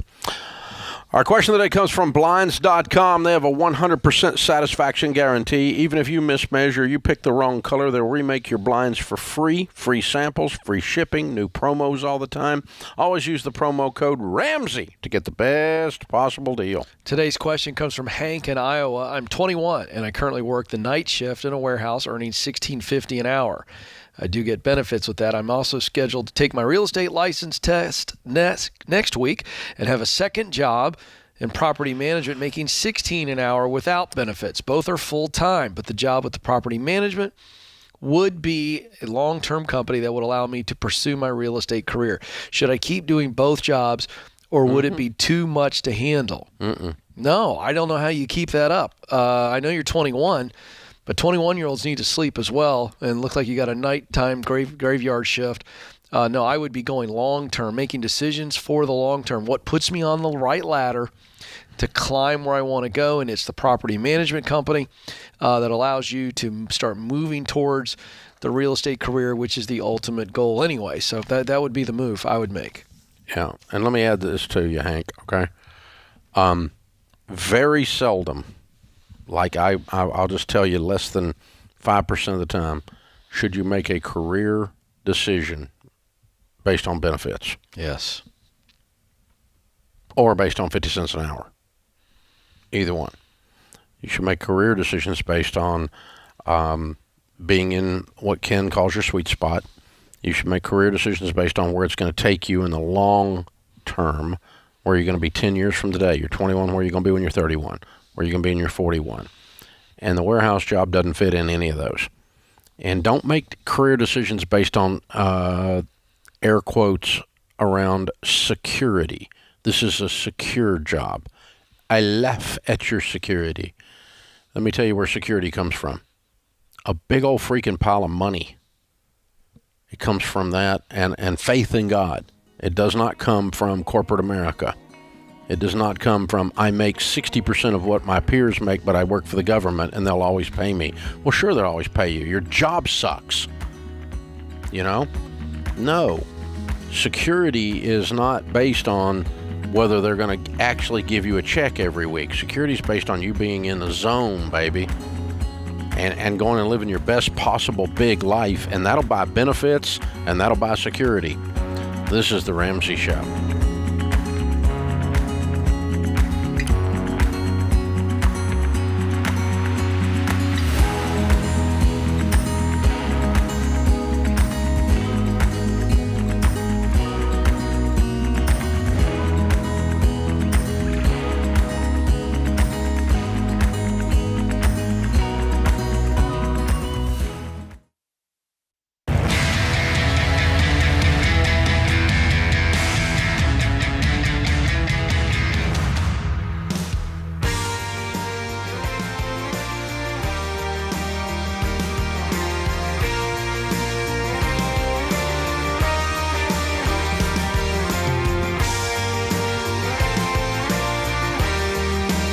Ken Coleman, Ramsey Personality, is my co-host today in the lobby of Ramsey Solutions on the debt-free stage. Tim is with us. Hey, Tim, how are you? Hey, Dave. Hey, Ken. Great to be here. Absolutely. Welcome. Where do you live?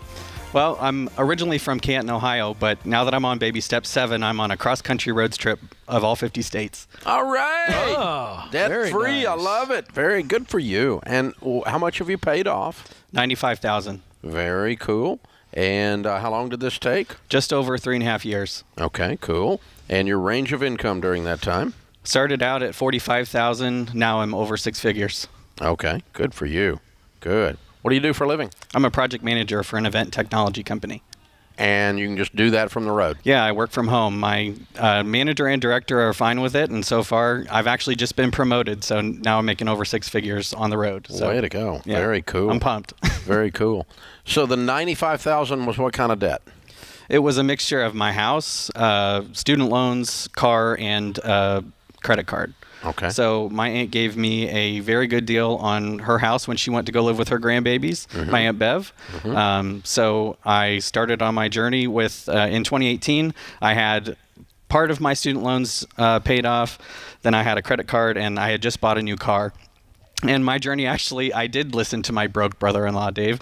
So he introduced me to you. I watched your YouTube channel, and I submitted to the plan, wrote a check, paid off the car, and then just did the baby step 2, and I just kept going and paid off my house since my aunt gave me a good deal. Okay. So the house is still sitting there while you travel? No, I flipped it, actually. Oh, so you I sold took it. advantage of the hot market, and I flipped the house.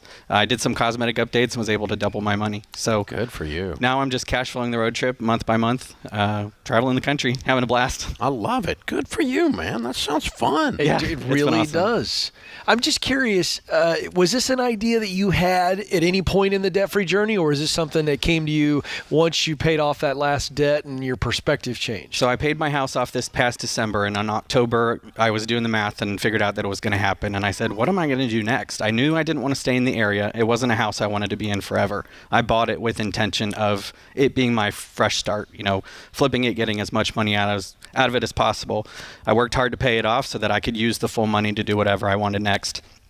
I think I want to get into real estate long term as investments. I think I also want to own a business someday of my own. So, the road trip wasn't exactly in the plans, but in October I said, you know what? I knew I wanted to sell the house, take advantage of the market, and then I just went with it. And so I sold the house January, was out by March, and have been on the road ever since. I love it. I love it. Very cool. So the goal is see all 50, you said? Eventually, yes. I know I can't drive to Hawaii or probably Alaska, but those will be my last hurrahs. Okay. So. Fun, man. That's awesomeness.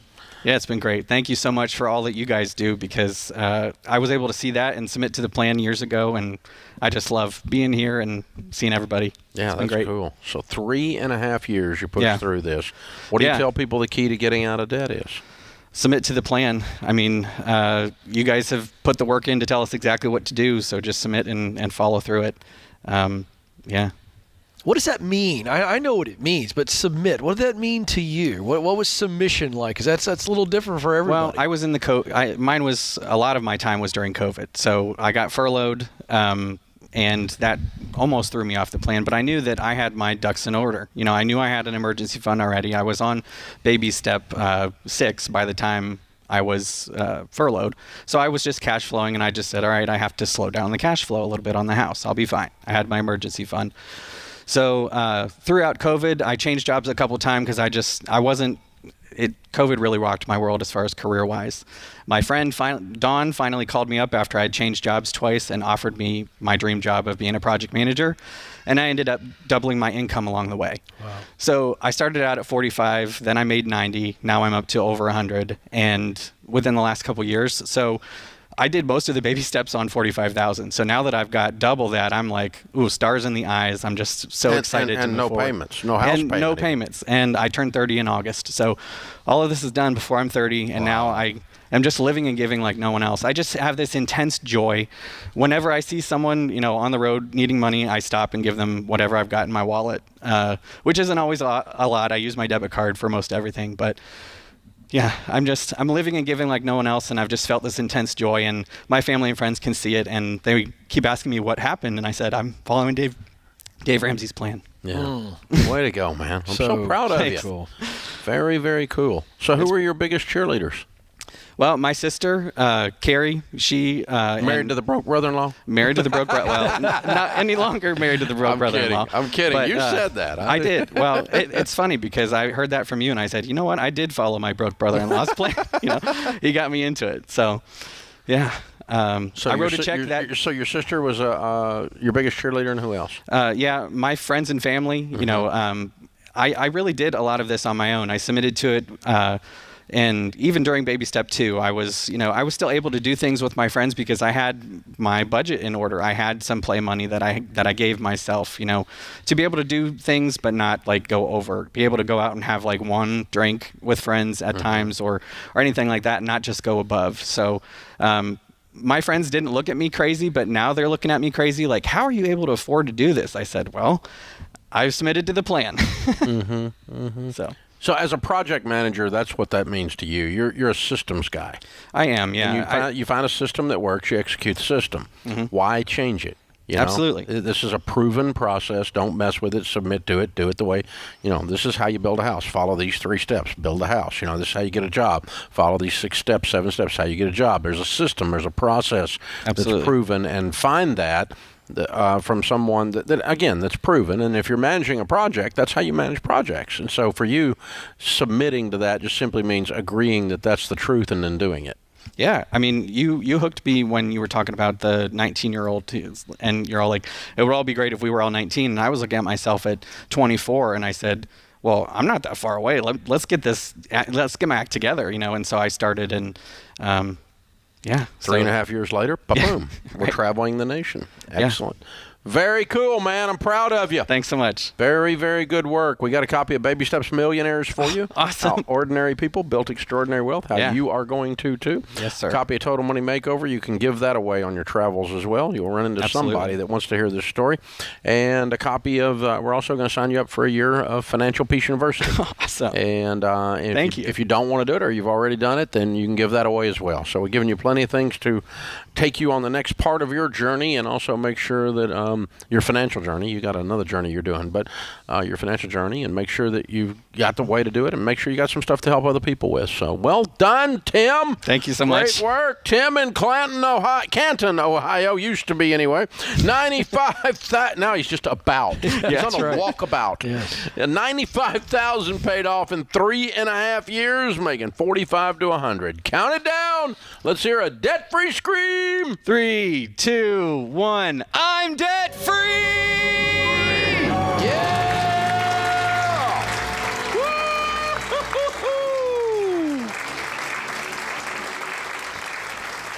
Woo! You know, Ken, it's just a great story, and you caught on to him saying submit a lot. I did too.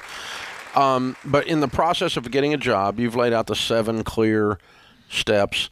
you submit to that, or you push against it and you get to submit to it anyway. That's right. You know, we lay out the 7 baby steps to, to become not only debt-free, but then become a baby steps millionaire and outrageously generous. And almost 10 million people, over 10 million people have gone through those between Financial Peace University and the Total Money Makeover at this stage. So he's right. It's a proven process. But anything you're working on, if you're doing weight loss and, you do a proven process, and here's a proven process. Here's things that are proven that don't work in relationships. Here's things that are proven that don't work in your mental health. And here's things that do work, called boundaries and that kind of stuff. So submitting yourself to the law of gravity, to proven principles, is ideal for creating a successful life. Yeah, I mean, it's the idea here that, hey, this will work if I give over control of my emotions and I give discipline to the path. And if I do this, I win. That's the idea. And it works over and over and over again. This is The Ramsey Show.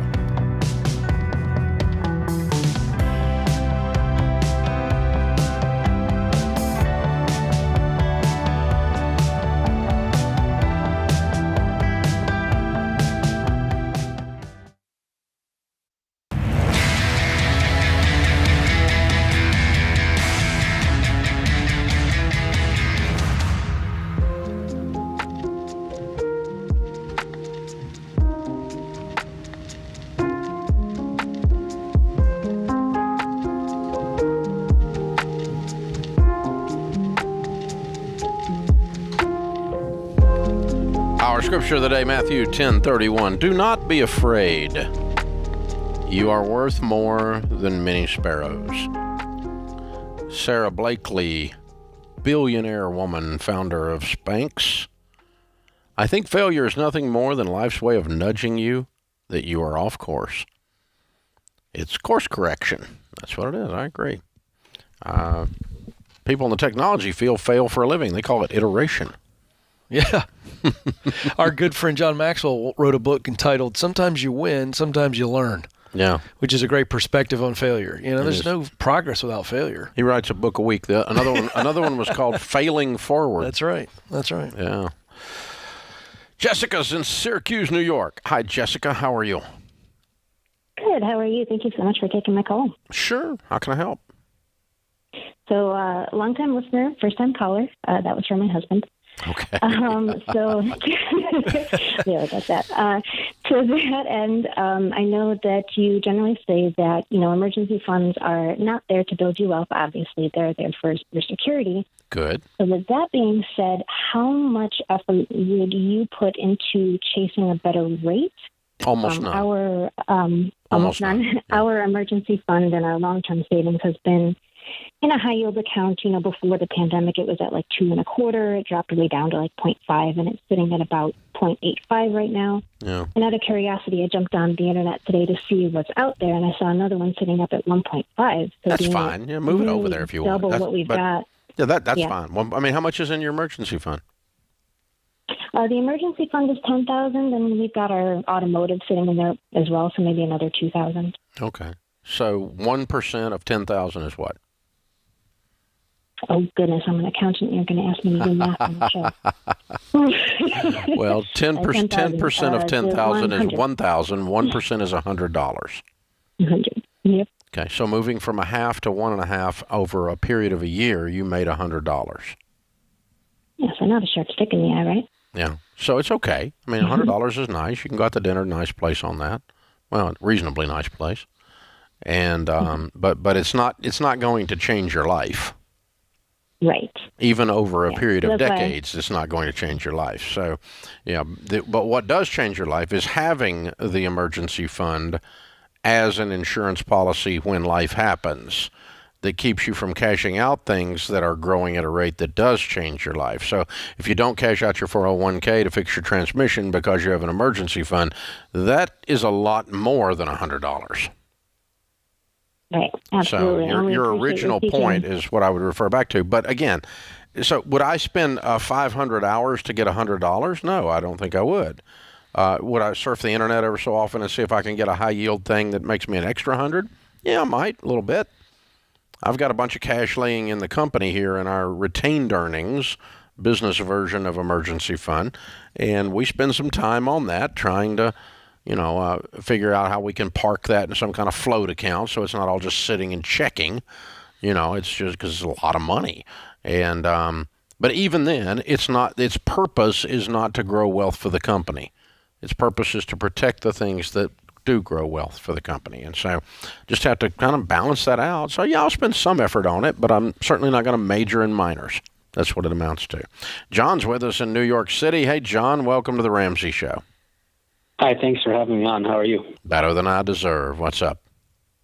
Yeah, so my grandparents left me with about $200,000. I'm not sure what to do with it. I don't have any debt, landlording, and I don't want to buy a house for myself. But I do want to do remote landlording, but I was researching and some people said that it's a nightmare and property managers aren't that good. Okay. How old are you? 26. What do you do for a living? I'm a software developer. Good for you. Okay.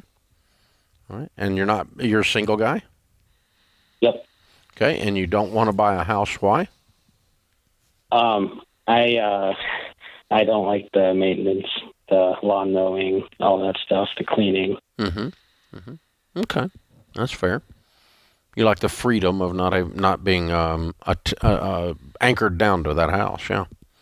They are a problem. I got a dadgum project at one of mine right now. It just drives me crazy. There's always, I told Sharon, the more stuff you own, the more repairmen you have to know. So I kind of go along with you, John. I like it, especially at your stage of life, and there's no rush for you to buy something.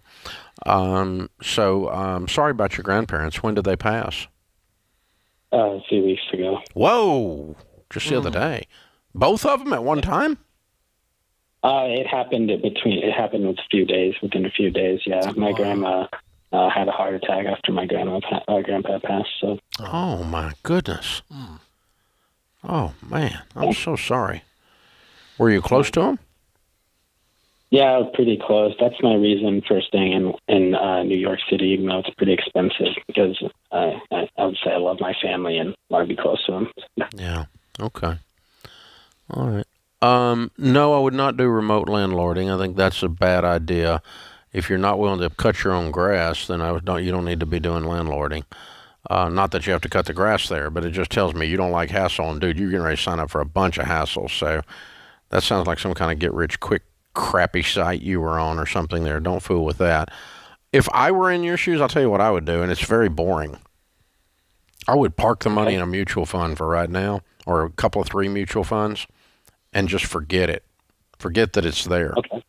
And just let it grow. And then a little further down the road, if you decide you want to buy a property, or maybe you're getting married and she wants you to buy a property, or that kind of stuff is happening, then that's the kind of stuff but for right now, it might be 3 years before you do anything with it. And the stock market's way down right now, so it's on sale. So if I woke up in your shoes and I had an extra 200 that I didn't really have anything to do with, first thing I'd do is try to put it someplace where I keep my hands off of it and not spend it, right? And then the second thing I would do is put it someplace where I couldn't spend it. Yeah. Having said that, though, you might want to earmark a little bit of it for fun and pull it out and go do something fun. Have you got any ideas on that? Yeah, probably travel to Europe or something. So what's that cost? Haven't looked yet. Okay. Yeah, I mean, budget $5,000 or something, or $10,000 or something, and go do that. And the rest of it, sit down, go to RamseySolutions.com, click on SmartVestor. You can sit down with the SmartVestor Pro and begin your education on investing. Begin learning from an advisor. You don't take an advisor's advice. You don't take Dave's advice. You sit down and you other than the piece of advice that says you're supposed to learn about something before you invest in it. And it puts him in a pretty good position. It really does. Beyond doing something fun with it, I'd also just let your heart wander a little bit and, do something good with it. Doesn't have to be huge. Don't want you to feel any pressure to do that. But something good with that money, Some kind of generosity play. Yeah, generosity. That's not a bad way to kind of start moving into this phase because it'll really set something in place, something special in your heart. This is something your grandparents did for you. It's a way of honoring them. But again, I don't want you to feel any pressure to do that or on a large scale, but just do something good, do something fun. I like that combination, then do something smart. Yeah. Yeah. Maybe, if you put 5% to fun and 5% to generosity, that'd leave you on 90%. Yeah. To it or something like that. No pressure, but zero. It's always good to try to do those three things. Have some fun with the money, Yep. be generous with the money, and invest the money. In this case, the vast majority of it, I think I'd be investing. Yeah. And I would limit the fun, but I think I would do something there. And when you get to 30 years old or 35 years old and you look back and whatever you've ended up doing with this money, it needs to be something that would have caused your grandma and grandpa to smile. Yeah. And then you've honored their memory because they had common sense. They were obviously good with money. They had some money. They left their grandson $200,000. That's pretty incredible. So, Ken Coleman, good show today. Thanks for having me. Good work in the booth, Kelly and Andrew and Zach and Ben and Austin. Good job, you guys. I'm Dave Ramsey, your host. We'll be back with you before you know it. In the meantime, remember, there's ultimately only one way to financial peace, and that's to walk daily with the Prince of Peace, Christ Jesus.